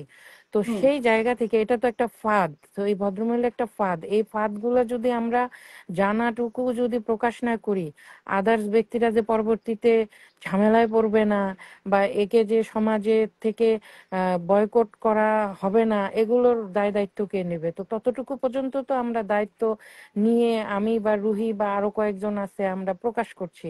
অনেকেই জানে, হয়তো প্রকাশ করে না, অনেকেই জানে না, বাজে মন্তব্য করে। সো বিষয়গুলো নিয়ে আপনারা ভাবেন, আপনার ভাই বা আপনার হাজবেন্ডের সঙ্গে হলে কি হবে? এখন আমরা যে বয়সে আসছি, আমাদের ছেলেরাও বড় হয়েছে, আপনার ছেলের সাথে ঘটবে না তার কি গ্যারান্টি আছে? তো তখন আপনি হাই হাই করে, বা আপনি তখন কোথায় যেয়ে বিচার চাবেন, কোথায় যেয়ে কুলাবেন? এই বিষয়গুলো নিয়ে একটু এগুলো নিয়ে চিন্তা অজানা করছেন? থেকে যাবে। এখন যেহেতু হ্যাঁ, জানা চিন্তা হয়ে গেছে, করছেন? ফাঁদের ধরনটাও আপনি ধরে ফেলতে পারবেন, যে শুধু এই ব্যক্তি দ্বারাই যে আপনি ফাঁদে পড়বেন তা না, এরকম না। অনেক আছে, হ্যাঁ। অনেক আছে। হ্যাঁ, তো সেই জায়গাগুলো থেকে এগুলো অ্যাওয়ারনেস, তো অ্যাওয়ারনেস করছি বিধায় ওই যে বললাম তো, তো এতদিন আমরা কোথায় ছিলাম? যদি ভিউ বাণিজ্যই করতে হবে বা আমাদেরকে এখান থেকে টাকা ইনকাম করতে হবে, এতদিন কি হয়েছিল আমাদের? ছিলাম না তো। বা এতদিন আমার আমরা পেজে কেউ যে একজন ব্যক্তি দেখেন তো, যে এই ঝিকিমিকি নিয়ে কোনো নিউজ বা কোনো শেয়ার, আমাকে তো 100 কোটি টাকা দিলেও এই আবর্জনা আমার পেজে আমি ঢুকাবো না। মরে যাওয়ার জন্য নাকি? ওর ওর লাইফ তো ওর মতো। তো যেহেতু রুহির একটা সাবজেক্ট আছে, ও এটা নিয়ে কাজ করছে, অ্যাওয়ারনেস করছে, ও ওর লাইফ থেকে আসে, আমরা যতটুকু পারি ওকে ডেলিভারি করি। তার মানে এই না সবাই এই পচা গন্ধ নিয়ে হলো দৌড়াদৌড়ি করবো, এই সময় নেই। নিবিড় বলেন। আসসালামু আলাইকুম। ওয়ালাইকুম আসসালাম। হ্যাঁ, অ্যাড হয়ে গেছে, আল্লাহর রহমতে ভালো হয়েছে। কি খবর, কি কি করলেন আজকে? কি করছো? হাই আন্টি আসসালামু আলাইকুম। জুহি, বসে থাকেন। ওয়ালাইকুম সালাম। আজকে ঘুরলাম, খুব মজা করলাম আজকে। কই গেছিলা? আজকে জলিলের বাসায় গেছিলাম। জলিলের জলিলকে দেখলাম, জলিলের ওয়াইফ, ছেলে মেয়ে। তাই? হ্যাঁ, শখ হয়েছিল আন্টি খুব, আন্টি খুব তো শখ হয়েছিল সেলিব্রিটি হয়ে গেছে। জলিলকে দেখার লেগে, বুঝছো?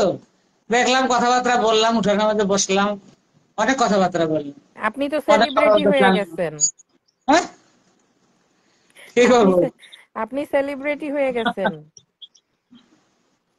দেখা করলাম, জলিলের সাথে কথা বললাম। রুহি, একটা কথা চিন্তা করো, আন্টি কিন্তু বলছিল 30টা বের হবে, এ পর্যন্ত কিন্তু 4-5টা বের হয়েছে। আমি আন্টিকে দেখলে ওটা মনে হয়। মুরব্বির কথা লাগে। বের হচ্ছে না, কথা কি আমার ভুল হয়েছে? আমি তো বলছি 30টার গোপন দিয়ে, গোপন, এই এটা গোপন। হইতেই আছে। তার মধ্যে তো বের হয়ে আসছে, সানজিদা তো বের করতেছ না, কথাগুলো আবার জি। ঠিক হচ্ছে, দেখো মিলাই নেব। আমি মিথ্যা, আমরা কখন মিথ্যা কথা বলি না, আমরা সবসময় সত্যর জয়, সত্যর জয় আছে, একদিন না ইনশাল্লাহ হবে। আমরা মিথ্যার আশ্রয় নেই। কিন্তু আমার জলিলকে দেখার খুব শখ ছিল। আমি আর ছেলের আজকে বলছি যে চল তো আজকে জলিলের বাসায় যাই। বলতে তুমি যাই কি করবো? আমি চল যাই, আমি একটু দেখবো। পরে গেলাম, দেখা করলাম, কথা বললাম, জলিলের ওয়াইফের সাথে কথা বললাম, জলিলের বোনের সাথে কথা বললাম, ছেলে মেয়ে পরিবারটা শেষ করে দিচ্ছি। পুরা পরিবারটা কিচ্ছু রাখে নাই। জলিলের বউ কান্না করলো, আমার রুমে নিয়ে গেল, রুমের মধ্যে কিচ্ছু নাই, শেষ করে দিতে পরিবার। কিচ্ছু নাই, একটা ফ্যামিলি কিভাবে। আর ও জলিলের বউ দেখাইলো যে কিরম একটা ইন্ডাস্ট্রি করছে, বলছে এটা আমার শ্বশুর বিক্রি করে পরে 20 লক্ষ টাকা দিয়ে জামিন আনছে, 3 মাসের মধ্যে পরে ক্লিয়ার করছে।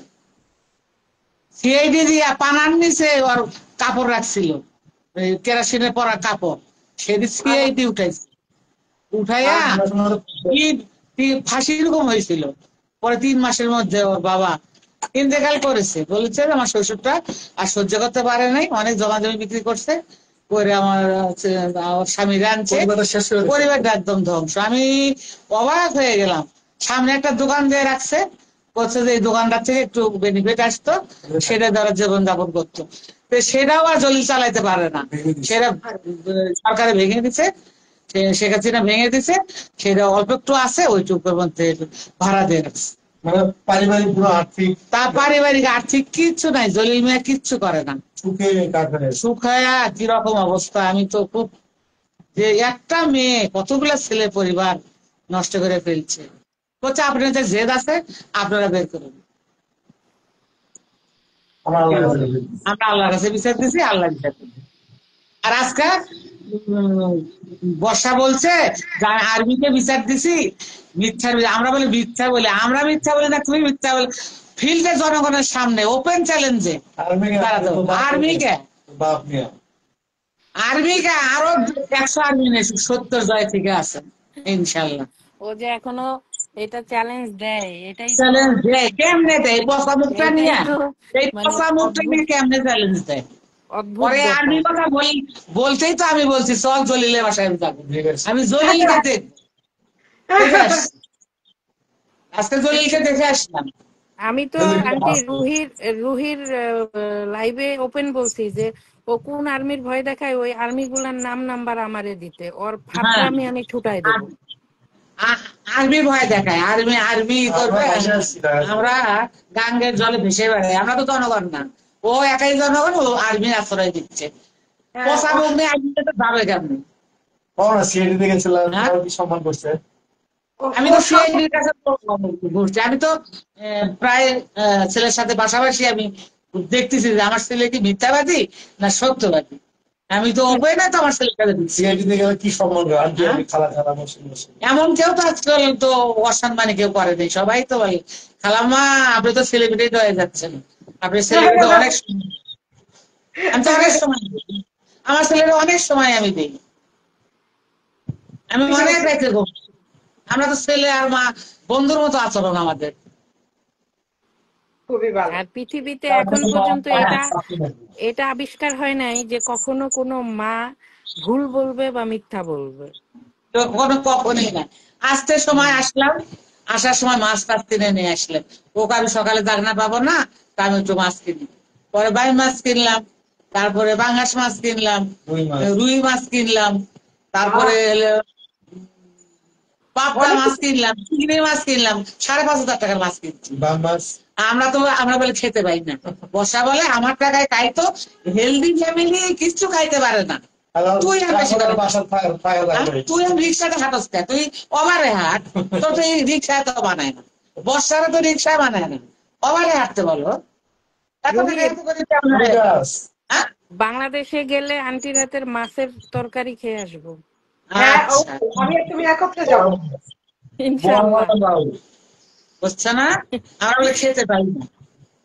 আচ্ছা, ওই যে নিবিড় যে জায়গার কথা বললো, এটার প্রসঙ্গ তোলো। হ্যাঁ নিবিড় ভাই, কি জায়গার কথা বলতেছেন? বলেন।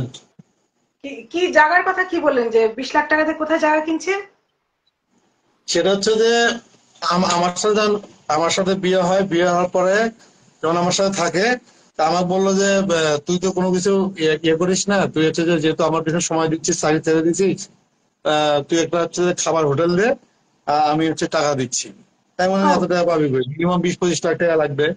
বলছে যে আমি হচ্ছে যে অনেক আগে একটা জায়গা কিনে দিছিলাম, এক বুড়ে হচ্ছে আমাকে জায়গা কিনে দিছিল, দাম হচ্ছে 20 লক্ষ টাকা। হ্যাঁ, 20 লক্ষ টাকা যে পুষ্করণীতে সে ঝাঁপ দিছে না, ওই আশেপাশে কিনছে কিন্তু ওর মায়ের নামে। কিন্তু ওর মা হচ্ছে ওরা অকাত্য মাসে গালাগালি করে, ওর মায়ের কথা ওই জায়গা সে বেচবে না।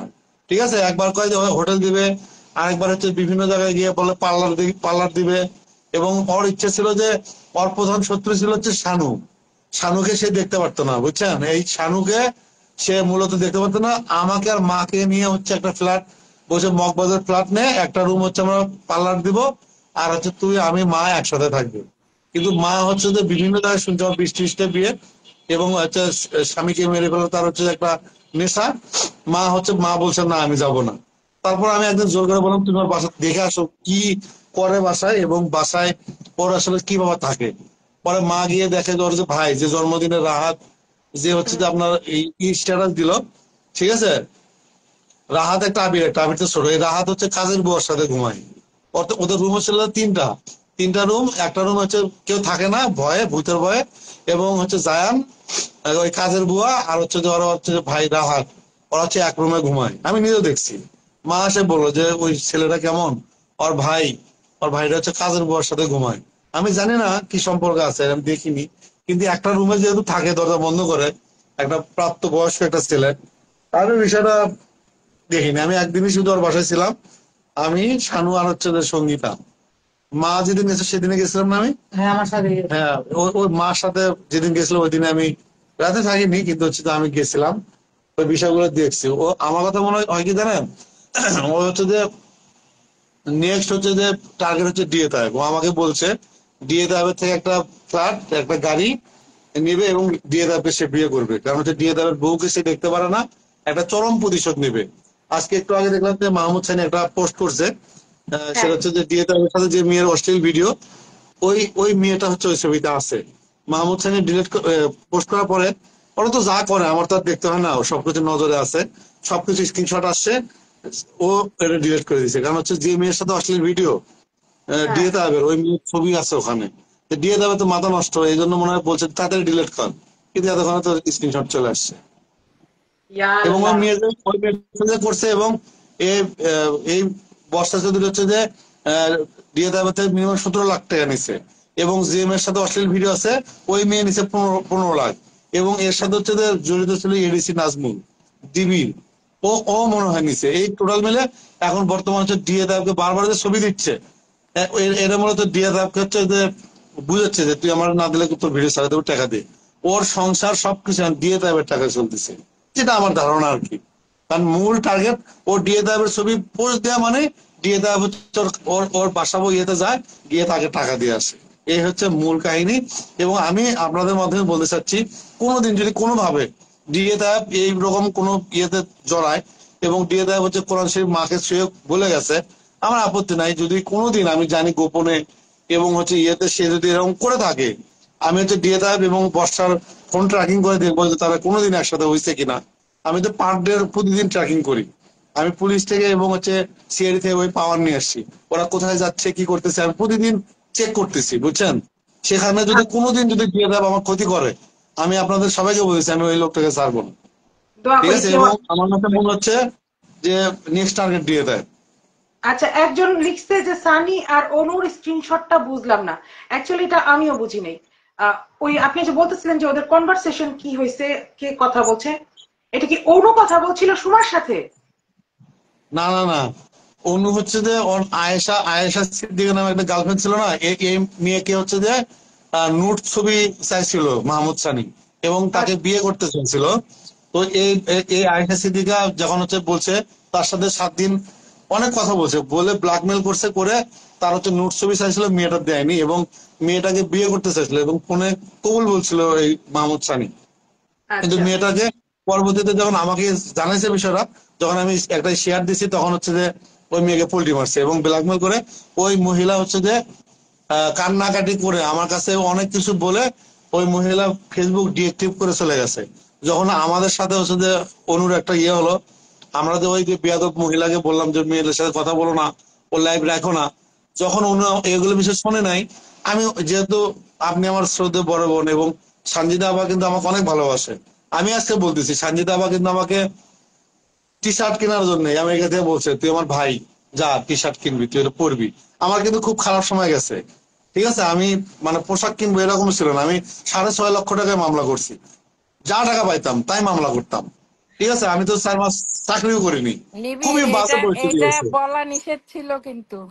না আপা, আমি আমি কেন বলবো না, আপনি আমাকে কতটা ভালোবাসেন আমার মা জানে, আমার বোন জানে, আমি বলবো না কেন, ঠিক আছে। আমার কথা হচ্ছে যে আমার সেইখানে অনু যখন হচ্ছে যে রুহিয়া পা এবং আপনাকে নিয়ে কথা বলছে, ও তো আর জানে না যে বিষয়টা কি, কত গভীরে আমাদের মানে ভাই বোনের সম্পর্ক, এইগুলো জানে না। এই সানজিদা আমাকে বলছে, আপা কিন্তু বলছিল যে আর্মি তুই যা, তুই ডিএসএস এ যা, আর্মি ক্যাম্পে গিয়ে ইয়ে দে। আমি আপা বলছি না, আর একটু সময় নেন, আর একটু সময় নেন। ঠিক আছে, ওরা যে কি দাবরা নিয়ে দেবো ঢাকা শহরে, ও টেরই পাচ্ছে না। তারপর হচ্ছে যে অন্যকে বললাম যে ওই মহিলার ভিডিওটা ডিলিট করো, যেহেতু আমারে রুইয়া পারে অকথ্য ভাষায় গালাগালি করছে, সে আমার কথা শোনেনি। আমি তার সাথে ইয়ে করে নিয়েছি, কারণ অনু একসময় তো সাপোর্ট করছে, তাই না? খারাপ ভালো যেটা হোক, সেইখান থেকে আমার কাছে মনে হচ্ছে যে ওর সাথে কথা বলা বন্ধ করে দেওয়া উচিত। কারণ সে যেহেতু আমাদের বুঝলো না যে রুহি আপা যদি 2008 সালে ভিডিও নাচের হরে নাম ভিডিও যদি না ছাড়তো, তাহলে এত কিছু পাইতাম না। যদি ওর বাবার টুকরিতে কলা না বেচতো এবং যাত্রা বাড়িতে কলা রাতে ধরা না পড়তো, এগুলো যদি না বলতো, ওর এগুলো ফরফরানি থামতো না। এবং 309-এর মামলা না দিলে ও প্রতিদিন এটা করতো। ও 24 বার হচ্ছে মানুষকে ব্ল্যাকমেল করছে যে এই মুহূর্তে যদি তুই আমার কথা না শুনিস, আমি ফেসবুকে গিয়ে আমি হচ্ছে যে যেটা করে আর কি, আত্মহত্যা নাটক করে, এটা হ্যাঁ, করবে। এবং এটাই ছিল তার মূল পেশা। এবং আমাকে মা বলছে যে বারবার যেহেতু ভয় দেখাচ্ছে, আমরা ভয় পাচ্ছি, আতঙ্ক, ও আমাকে 27 তারিখের রাতে আমাকে বলছে তুই যদি আমার বাসায় না আসিস, এই দেখ মোবাইল, এই মোবাইল, আমি এখন তুই সামনে থাকবি, আমি আমি হচ্ছে আত্মহত্যা করবো তোর সামনে। আমি আমি ফোন বন্ধ করে ঘুমাইছি, আমি ভয় পাইছি। এবং লা ইলাহা ইল্লাল্লাহ মুহাম্মদ রাসূলুল্লাহ এগুলো বলে যখন সে নাটক করতেছে, আমাকে আমার পুলিশ এক দুলা ভাই আছে, বলছে ওর 309 মামলা করে দেওয়ার নাম, ওর ফরফরানি বার হয়ে যাবে। এবং সিআরই থেকে তদন্তে আসছে, তা প্রমাণিত হয়েছে। এবং এটা হচ্ছে নতুন করে আবার শাস্তিযোগ্য যেহেতু অপরাধ, এবং আমরা এটা করছি। ও হচ্ছে বারবার এখন হচ্ছে দিয়ে দেওয়ার ছবি দিয়ে আমাদেরকে নতুন নাটক দেখাচ্ছে, এই করতেছে সেই করতেছে। ঠিক আছে, কিন্তু সত্য সে বলছে যে আমার এখন যোগ্যতা মানুষের জুতের সাথে তুলনা করতেছে। এটা ভালো, এটা তো আমাদের টার্গেট ছিল। এবং ভিউ বাণিজ্য হচ্ছে কি জানেন, ওই মূল হচ্ছে ওর পেজ থেকে কিন্তু প্রতি মাসে $700 $500 আসে। ও কিন্তু ভিডিও করতেছে শুধুমাত্র ওই টাকাতে চলার জন্য, বাঁচার জন্য। এবং ওর তো গাড়ির লাইসেন্স নাই, এবং ওনার গাড়ি নষ্ট হয়েছে, গাড়ি নিয়ে আর চলতেছে না, এখন রিক্সায় চলতেছে। আমার যেটা টার্গেট ছিল, ওকে আর্থিকভাবে আগে থামাতে হবে। এবং ও 450 জনের নামে মামলা দিচ্ছে এ পর্যন্ত, যারে পাইছে তারে দিছে। এই ছিল হচ্ছে যে মানে বেশ। আচ্ছা, আজকে ওর ওই আম্মা জমি বলতেছে চল কেনার ব্যাপারটা একটু জলিলের বলেন। যাবো, জলিলের বাড়িতে যাব, আমি জলিলের বউয়ের সাথে কথা বলবো। এবং দেখেন, জলিলের বউ এগুলো কিচ্ছু জানতো না। ঠিক আছে, তারপর হচ্ছে যে ওর ফ্যামিলি কেউ জানতো না। মানে লজ্জায় এই লোকটা মানে ধুকে ধুকে এই 13টা বছর ধরে মরগঞ্জে চলে আসতেছে। আজকে যাওয়ার পরে তো কান্দে দিছে আমার ধরে। এবং আরো অনেক কিছু যেগুলো কালকে বলবো না লাইভে সমস্যা নেই। আচ্ছা, ওর এই জমি ছিল কেনার আপডেট। ব্যাপারটা কি বলতে পারবেন? কত সালের দিকে হতে পারে বা কত টাকা? আপা আমি একটা কথা বলি শোনো, সেটা হচ্ছে যে অনেক কিছু ক্লু আছে, আপনি শুধু বলবেন যে ওই লোকটা বলছে বুড়া লোক টাকা হ্যাঁ, দিছে বুড়া জমির বিষয়ে, বুড়া ছিল। বুঝছেন? হ্যাঁ, বুড়া লোক ওকে জমি কিনে দিছে। আমাকে একটা জিনিস কি শোনেন, আমার হচ্ছে যে সেই পাওয়ারটা আছে, আমি তো একজন অনুসন্ধান সাংবাদিক। আপনি হচ্ছে যে আমাকে শুধু কত তারিখে ট্রান্সফার করছে, আমি ওর ব্যাংকের লোন এবং ব্যাংকে কত টাকা ট্রান্সফার হয়েছে, এবং তার কোথায় থেকে টাকা আসছে, কে দিছে, আমি A to Z বার করবো। আমি বলছি না আমি সারা জীবনের দায়িত্ব নিছি, এবং চাইছিলাম 10 বছর অনুসন্ধান করব না। কারণ হচ্ছে যে এটা প্রতিদিন কিন্তু চলতেছে, 7 মাস হয়ে গেছে, তার মানে আমরা 700 বছর এটা চালাতে পারবো। আপনি শুধু আমাকে তারিখ দিবেন, আমি ওর ব্যাংকের যে স্টেটমেন্ট আমি A to Z বের করবো। আমি একটু একটা জিনিস দেখাই, ওখান থেকে এটা দেবো, ফাইল দেবো।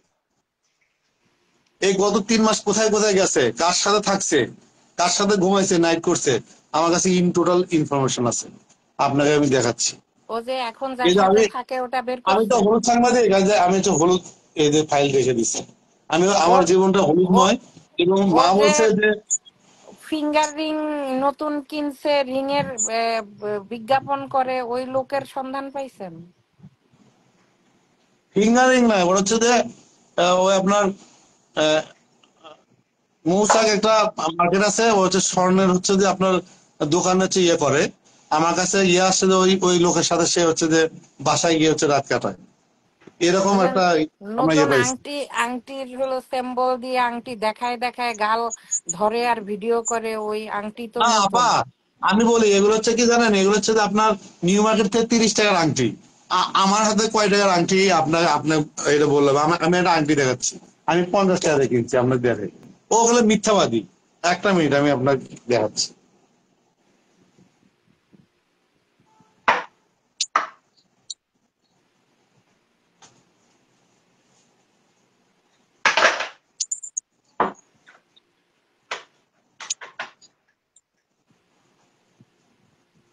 রুহি কোথায় গেছো? আমার আজকে দাওয়াত আছে, আবার এখনো নামাজ পড়ি নাই। আপা এই যে এই আংটি আমার কত দাম জানেন? এই আংটি 50 টাকা। তা আমি যদি 700 কোটি টাকা, আপনি বিশ্বাস করবেন? না, এখন কথা হলো ও তো নতুন কারোর সাথে অ্যাড হইছে, এটা আমরা ইনফরমেশন পাইছি, এটা তো সত্যি। আপা এই যে দেখেন, দেখা যাচ্ছে হ্যাঁ, দেখা যাচ্ছে। আপনি কোথায় কোথায় গেছে, কোন লোকেশন, কার সাথে দেখা করছে, in total A to Z একদম ইনফরমেশন নিয়ে এসছে। আপনি আপনি বুঝলেন, এগুলো আমি শুরুই করিনি, মানে আমি আপনাকে জাস্ট খালি একটা জিনিস দেখাই। এটা তো সত্যি ইনফরমেশন। আমি রুহি বলছি যে এখন নতুন আরেকজনের সাথে ও হলো নাইট আপা স্টে আমি বিয়ের। আপনাকে দেখাই, আমি আপনাকে প্রথম একটা ইয়ে বলতেছি। আহ, ওর হচ্ছে সিম হচ্ছে 2G, বুঝছেন, মানে ফোন থেকে যে হচ্ছে যে যাকে ফোন দিছে, ঠিক আছে, MCCS নাম্বার হচ্ছে 470, ঠিক আছে, MCN নাম্বার হচ্ছে 2, ঠিক আছে, তারপর হচ্ছে 00049, এটা হচ্ছে আপনার হচ্ছে LACTA নাম্বার। তারপরে দিছে হচ্ছে যে CISTARTA নাম্বার হচ্ছে যে 04450, ঠিক আছে, MI নাম্বার যেখান থেকে যে নাম্বারে ফোন দিছে, ঠিক আছে, MI নাম্বার হচ্ছে 35340750044750, যার কাছে গেছে নাম হচ্ছে ডক্টর শাহাদাত হোসেন, ঠিক আছে। তার হচ্ছে যে বাবার নাম হচ্ছে আজিজুর রহমান, 217, হ্যাঁ, মধ্য বাসাবো, ঢাকা। টাইম দিব কখন? এগুলো টাইম বলতেছেন, হচ্ছে, এগুলা সিক্রেট আউট হচ্ছে না? হ্যাঁ, এবার দেখেন টাইম হচ্ছে যে 2024, 12 তারিখ, 2024, 12:31, 8টা 40 মিনিট, এরকম হতে পারে, আমি জানি না, টাইমটা বের করতে পারতেছি না। 31, 12, 2টা, মানে এই টাইমটা আমি এখন বার করতে, যেটা উনি হচ্ছে যে মধ্য বাসাবো, ঢাকা, এই ডাক্তারের কাছে কি জন্য গেছে, এরকম মনে করেন যে আমার কাছে টোটাল কতজনের নাম্বার দেখেন, আমি আমি বলতেছি, আমি 710 জনকে বের করছি। বাহ। আমি কি বোকা?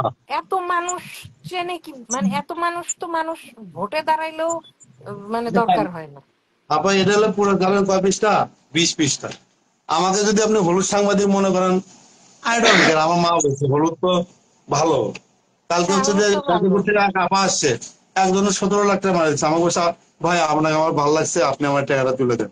আমি চেষ্টা করছি, এবং বাসায় আসছে, আমাকে ছবি তুলতেছে, এ করতেছে, এই যে পাইলট, আমি হলুদ সাংবাদিক, হলুদ পাইলট, তুই সহ্য কর।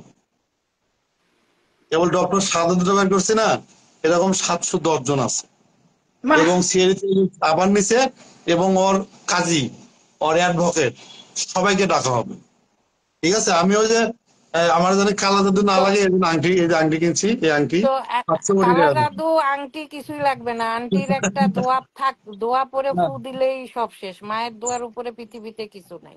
আমি আর কি বলছি আপা, আমি একটা কথা বলি, বুঝলেন না, মা হচ্ছে আমার এখন হচ্ছে যে, মা হচ্ছে যে হুম, অনুসন্ধান পার্টনার, এই এটাই। কালকে গেছে, ঠিক আছে, কালকে একজনের বুঝছেন কুমিল্লা বিয়ে করছে, স্বীকার করে না, বইয়ের পেটে 5 মাসের বাচ্চা নষ্ট করে যায় না। আমি খালি গিয়ে বলছি আমার নাম আকাশ দিবি, ওকে আর ওষুধে অফিসে খুঁজে পাইনি, পলাই গেছে।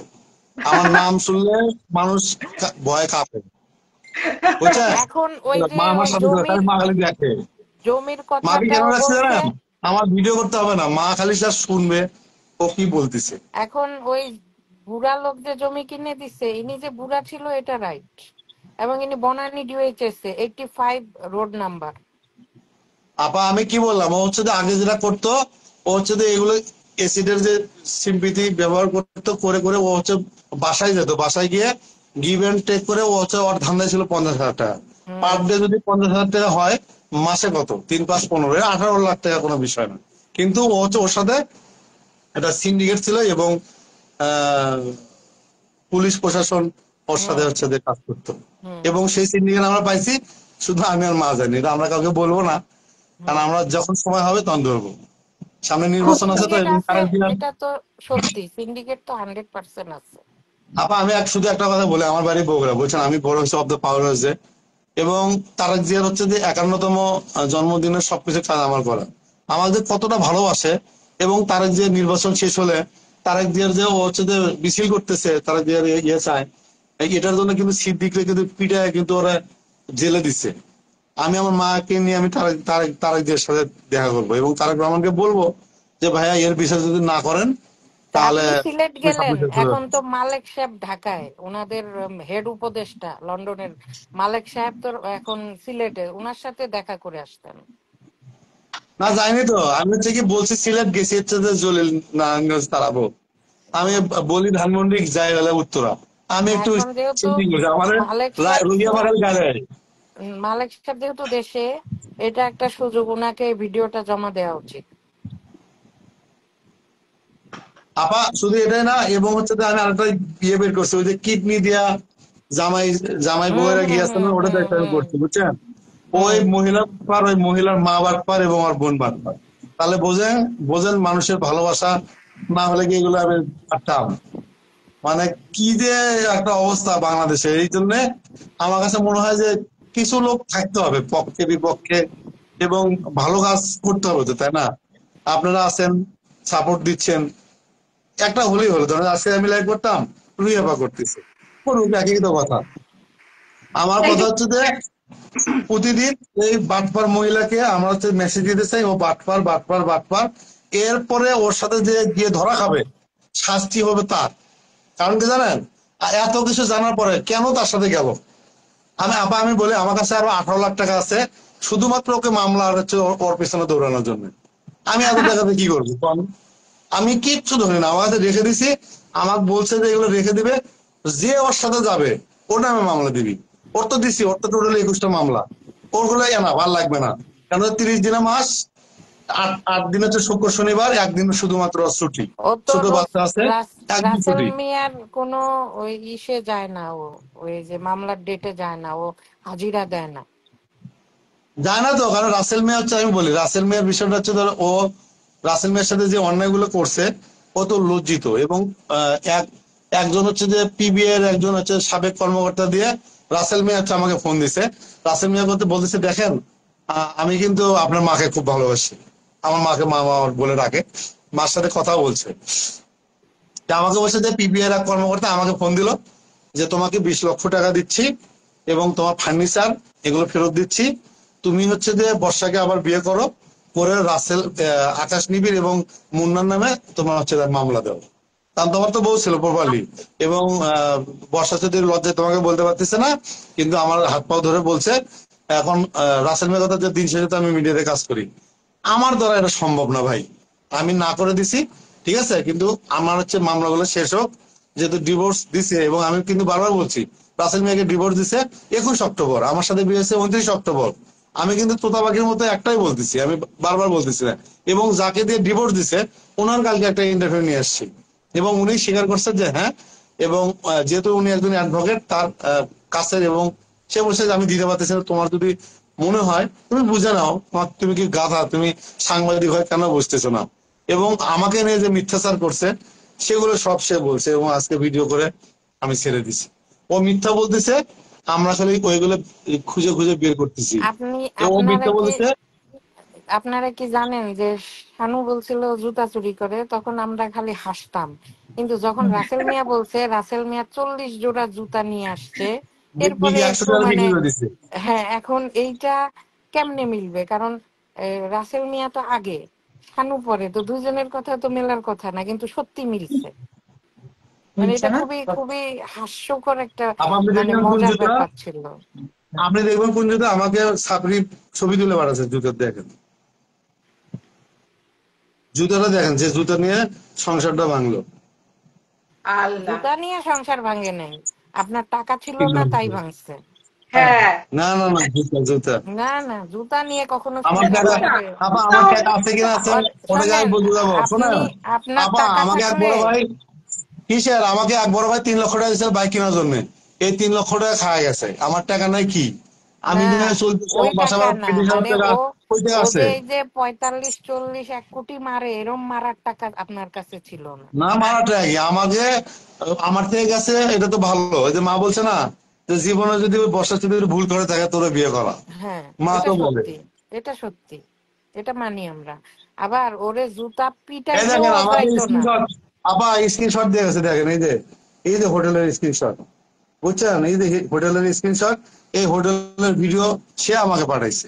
তা আমি কি করবো কোন? এটাই বললাম। তো এনিওয়ে, ওই জমির ওই ভদ্রলোক বয়স্ক ছিল, এটা সত্যি।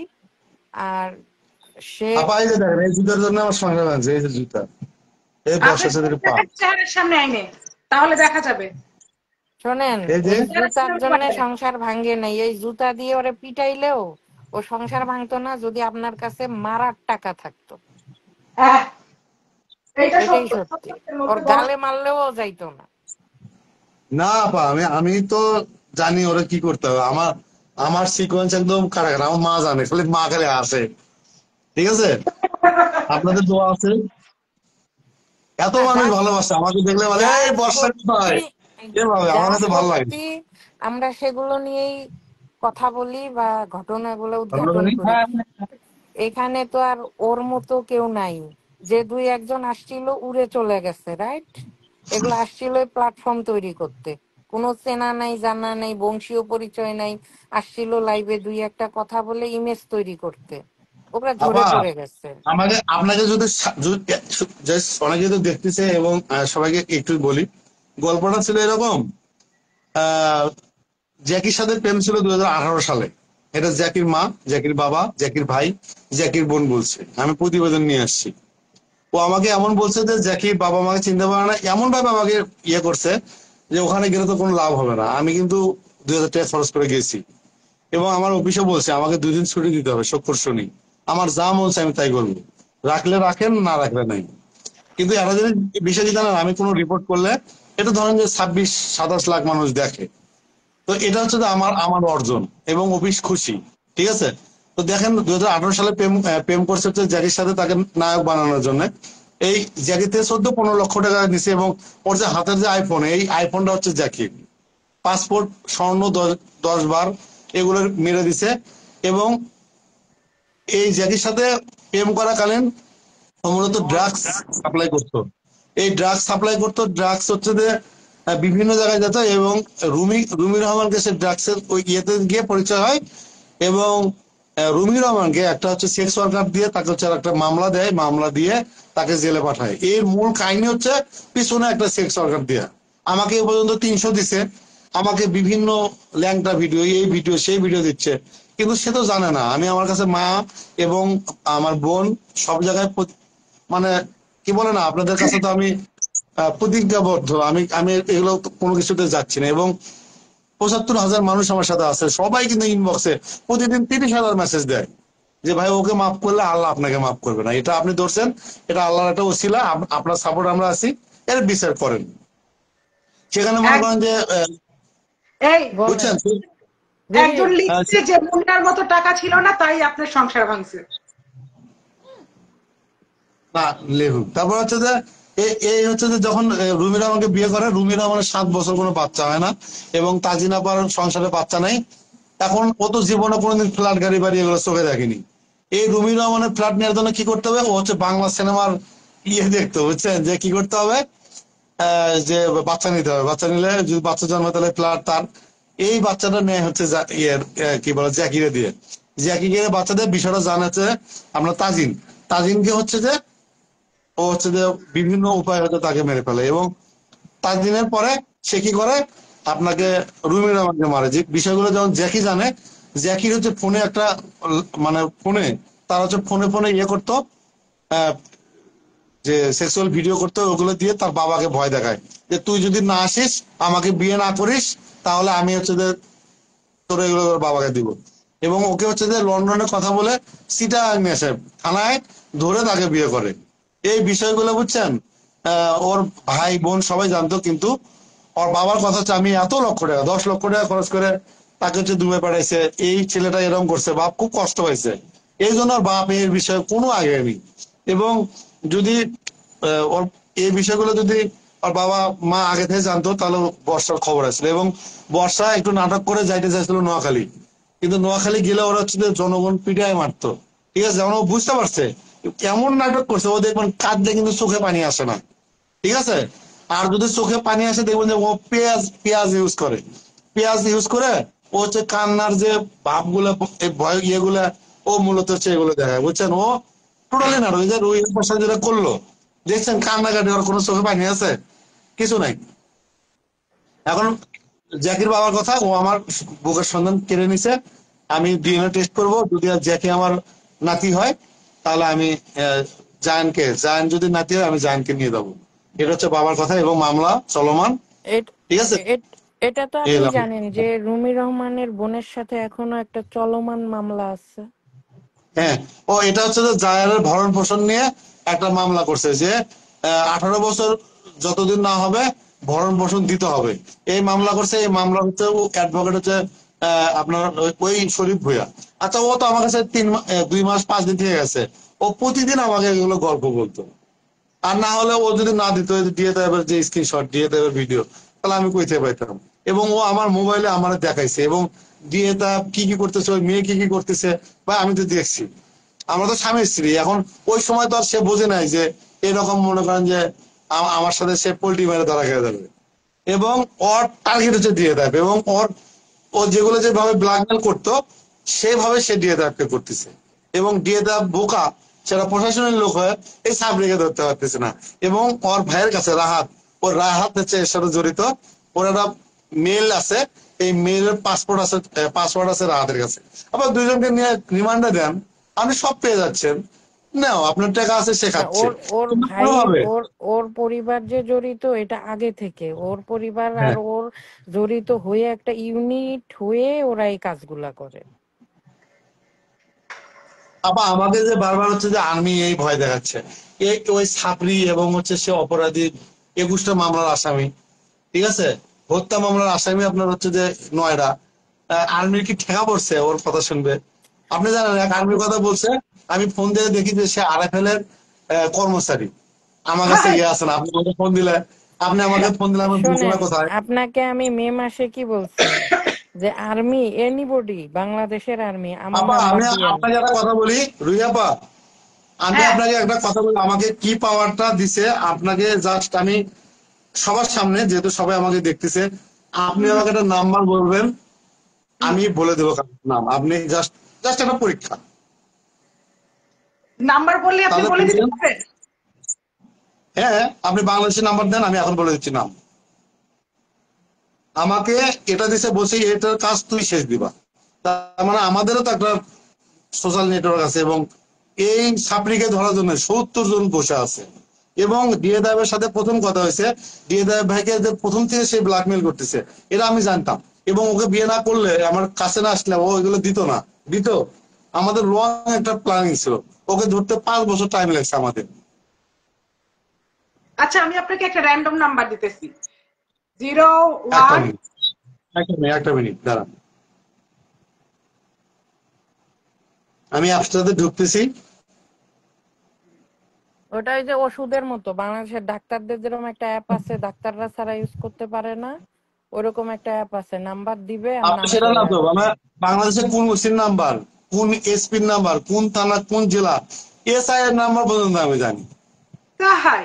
আমি কি আমি কি হাওয়া বাতাসে গিয়ে হয়েছে তো?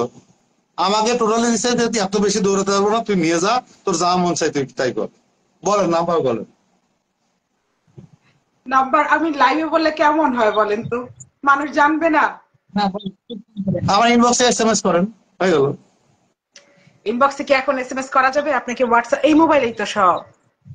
আমি পেজ থেকে বেরোলে তো শেষ হয়ে যাবে। আচ্ছা ঠিক আছে, তাহলে আমি একটা নাম্বার নাম্বার 2 খুলে দিই, এরা বেঞ্জিত না, হয়ে যায়, দেখি, আমি একটা একটা বেঞ্জিত নাম্বার হয়ে দিতে যায়। চাই কিন্তু আচ্ছা, আমি একটা নাম্বার দিই, জাস্ট দেখেন নাম্বারটা কারণ আমি বলতেছি। আমি নাম্বার বলে দিই, ঠিক আছে? আমার নাম্বার বলে সমস্যা কি? রুহি ডাটের আচ্ছা যাই উপরে হোক, খাচ্ছে লাইভে আর আমি খাওয়া নামাজ ছেড়ে তাদের লাইভে বসে আছি। আচ্ছা আচ্ছা, আমি একটা নাম্বার পাইছি, দেখি এটা কার নামে, দেখা যাক। 01912। একটা মিনিট ডান। হুম, হয়ে যাক দেখি। Zero okay. One nine nine one one two 0191209 09 6052। 6052। এই লোকের তো ঘুম হারাম করে দেবে সব মহিলারা। না না, সে মৃত ব্যক্তি। যাই হোক, এখন যারা জানে না তারা তো প্রথমে একবার কল দিবে। উম্মে কুলসুম।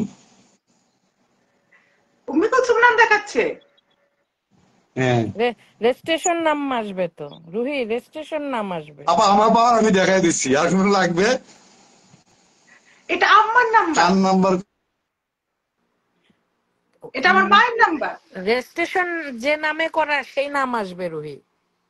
আচ্ছা, কারো নাম দিয়ে করছিল আর কি, আমার হ্যাঁ মায়ের হ্যাঁ, নাম্বার এটা। আমি তো আকাশের অ্যাপ বুঝতে পারছি, ওই যে রেজিস্ট্রেশন যার নামে সেই নামটাই আসবে।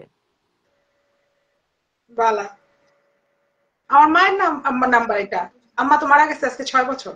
কারণ নামে তার সিমটা ছিল, এই জন্য রেজিস্ট্রেশন ছিল। হ্যাঁ, তাই হবে।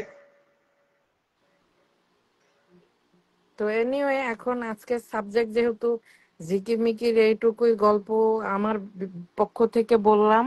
এটা ডিটেলস আসলে ওই আকাশ বের হয়ে গেছে, মানে ওর প্রবলেম হচ্ছিল। এটা ডিটেলস আসলে আমি অবশ্যই সবকিছু নিয়ে আরেকদিন আসব। আর আজকে যেহেতু আমার অফ ডে, আমার দাওয়াত আছে, আবার হলো যে আমি এখন খাবো, নামাজ পড়বো। সো আজকে আপনার অডিয়েন্সের কাছ থেকে আমি বিদায় নিতে চাই। আর অবশ্যই কেউ ভুল, মানে বিভ্রান্তি হবেন না। তুমি পাস্তা খাও, আমাকে লোভ দেখাচ্ছ, কারণ তুমি জানো যে এটা আমার উইকনেস। তো আমি সপ্তাহে 5 দিন পাস্তা খাই, স্পাগাতে বা পাস্তা। তো এনিওয়ে, যেহেতু কেউ বিভ্রান্তি চিন্তা করার কিছু নাই। আমাদের এখানে কোনো রকমের কোনো কেউ কিছু বললে যায় আসে না, কারণ রুহি বা আমি এই টাইপের অনেক ভদ্র মহিলারা আছে, নিজের চরকায় নিজে তেল দেই, নিজের মাথায়ও নিজে তেল দেই। যেই দিন দেখবেন আমাদের মাথার চুল উস্কো খুস্কো, তাহলে বুঝবেন যে আমরা নিজের মাথায় তেল দিতে পারি নাই, আরেকজনের কেমনে তেল দিব। নিবিড় ভাই কিছু না বলে বের হয়ে গেল, তুমি বিদায় নিয়ে বের হচ্ছ, নেটের আমি বিদায় প্রবলেম নিয়ে নিই। হয়েছে ওর। অনেক ওর মানুষ দেখতেছে এই সময়। হ্যাঁ, উম, ওর নেটের প্রবলেম হয়েছে, বুঝতে পারছিলাম। হ্যাং হয়ে গেছিল। ও থাকে না, আচ্ছা, বাংলাদেশে বিদ্যুৎ চলে যায়, ওয়াইফাই চলে যায়, অনেক রকম ঝামেলা হয় বাংলাদেশে। হইতে পারে, আমি তো বলতে পারছি না যাই যদিও। হোক, সর্বশেষে হলো রুহির অডিয়েন্সদের বলবো, এখানে কারোরই কোনো ব্যক্তিগত স্বার্থ নাই। আর যেহেতু অনেকেই অনেককে চিনি না, কাম ডাউন, আস্তে আস্তে আরো ঘটনা আসবে। এবং এটা সামাজিক অ্যাওয়ারনেস। এমন না কালকেই ও জেলে গেছে জন্য আমরা আজকে এটা করতেছি, এরকম কোনো বিষয় না। সবারই সন্তান আছে, হাজবেন্ড আছে, ভাই আছে। তো ওই টাইপের ওর ওকে দিয়ে না, ওই টাইপের মহিলাদের কাছ থেকে সবাই যেন সুস্থ স্বাভাবিক জীবনযাপনে থাকে এবং সেফ থাকে, এতটুকুই আমাদের সামান্য, মানে সরিষা পরিমাণ চেষ্টা। রাইট, এর বাইরে এটি কিছু না। করবো আমরা। আমরা আগামী তো এইসব ঘটনা নিয়ে আসবো, যার যেটা শেখার শিখে নিবে, যে ভালো ভাবে বোঝা যাবে যে সে ভালোটা হ্যাঁ, শিখবে, আর আমরা আর এমন যার মধ্যে কিছু শিক্ষা অলরেডি এখানে, খারাপ হচ্ছে সে খারাপটা শিখবে। হ্যাঁ, আমরা এমন কিছু এখানে শো করতে পারি না যে যাদেরকে শো করব তাদের পরিবারের প্রতি হলো যে মানে আবার নতুন করে একটা প্রবলেম তৈরি হওয়া বা বিড়ম্বনার শিকার হওয়া। আমরা এই জন্য অডিয়েন্সদেরকে অনেক কিছু হাতে নাতে প্রমাণগুলো দিই না, যেগুলো আমরা আলাদা ইনবক্সে বা কথোপকথনে আমরা শেয়ার করে নিই। কারণ আজকে যদি আমি যে কাউকে এক্সপোজ করি এখানে, ভিকটিম, তার পরিবারটা ধ্বংস হয়ে যাবে নতুন করে। রাইট। তার মানে এই না আপনারা দেখতেছেন না জন্য যে আমরা এগুলো নিয়ে কথা বলি না, দেখা দেখি করি না, এটা কিন্তু ভুল। আপনারা দেখছেন না, কারণ আপনারা হলো যে যতটুকু লাইভে ততটুকুই, কিন্তু আমরা এগুলো নিয়ে অনেক কিছু ডিসকাস করি বা দেয়া নেয়া করি। সো এগুলো কখনোই এক্সপোজ করা যাবে না ব্যক্তি স্বার্থে। ওই লোকগুলাকে আবার নতুন করে হুমকির সম্মুখে ফেলে দেওয়া, এটা আমাদের জীবনের সাথে যায় না। বা তারা আমাদের সাথে কোনো ক্ষতি করে নাই। সো কাম ডাউন থাকেন, আস্তে আস্তে এই মহিলাকে অনলাইন থেকে, যেটা রুহি সব সময় বলে, আমি রুহিকে অনেক অ্যাপ্রিসিয়েট করি, ওর কথার অনেক জোর আছে এবং কথা বলার ভঙ্গি একদমই খুবই নাইস, খুবই নাইস। সো ও যদি কখনো সংবাদ পাঠিকা হইতো তাহলে ও উজ্জ্বল জীবনযাত্রা হয়ে যেত, আমি এটা বিশ্বাস করি। ওর গলার টিউন এবং ওর কথার যে ভাঁজ এগুলো অনেক নাইস, ভোকাল অনেক সুন্দর। সো রুহি বলে যে মানে যতটুকু সামাজিক অ্যাওয়ারনেস করা যায়, ও সামাজিক ভাবে হেয় প্রতিপন্ন হওয়া, ওকে অনলাইন থেকে বয়কট করা, এগুলো রুহির ভাষা। সো জাস্ট এগুলো করলেও অনেকটা সমাজের দূষণ থেকে মুক্ত পাবে। তোমার কথা তো কিছু রুহি, কাইটে গেছিল মাঝখান দিয়ে, আমি কিছু শুনতে পারিনি। তবে অনেকে শুনছে, বুঝতে পারতেছি, কারণ সে অনেকে লিখেছে ইয়েস ইয়েস, তোমার সাথে সহমত দিয়েছে, কিন্তু হ্যাঁ, আমি কারণ আমি তোমাকে নিয়ে বলছি যে তোমার সংবাদ পাঠিকা হলে তুমি অনেক মানে উজ্জ্বল লাইফ সেট হইতো তোমার। তোমার ভোকাল সুন্দর, তোমার কথা বলার ভাঁজ সুন্দর, এবং তুমি কথার পরের কথাটার রিদমটা ধরতে পারো। সো ওই জিনিসগুলা তোমার অনেক মানে গড গিফটেড। সো এই জন্য আমি বললাম যে রুহি যেগুলো বলে ওগুলোর সাথে তাল মিলিয়ে আমি বললাম যে এগুলো সামাজিক অ্যাওয়ারনেস, এবং যাতে করে সোশ্যাল মিডিয়া ওকে বয়কট করে, যেটা তোমার ভাষা, সেগুলোতে আপনারা অ্যাক্টিভ থাকেন। বাকি আমরা কি করছি করব সেগুলো চলমান। আচ্ছা সঞ্জিতা, বাংলাদেশে এখন অনেক রাত হয়ে গেছে, এখন আমার এখানেও হ্যাঁ, খাওয়ার আমি টাইম হয়ে গেছে। ছেড়ে দেই, আমিও নামাজ পড়বো, আমার দাওয়াত আছে। সবাই ভালো থাকবেন, দোয়া করবেন এবং পরিবার নিয়ে সেফ থাকবেন। আল্লাহ হাফেজ। আল্লাহ হাফেজ সঞ্জিতা। আল্লাহ হাফেজ আপনাদেরকেও। রয়ে যাচ্ছি, কারণ আমি খাবার রেডি করে ফেলছি।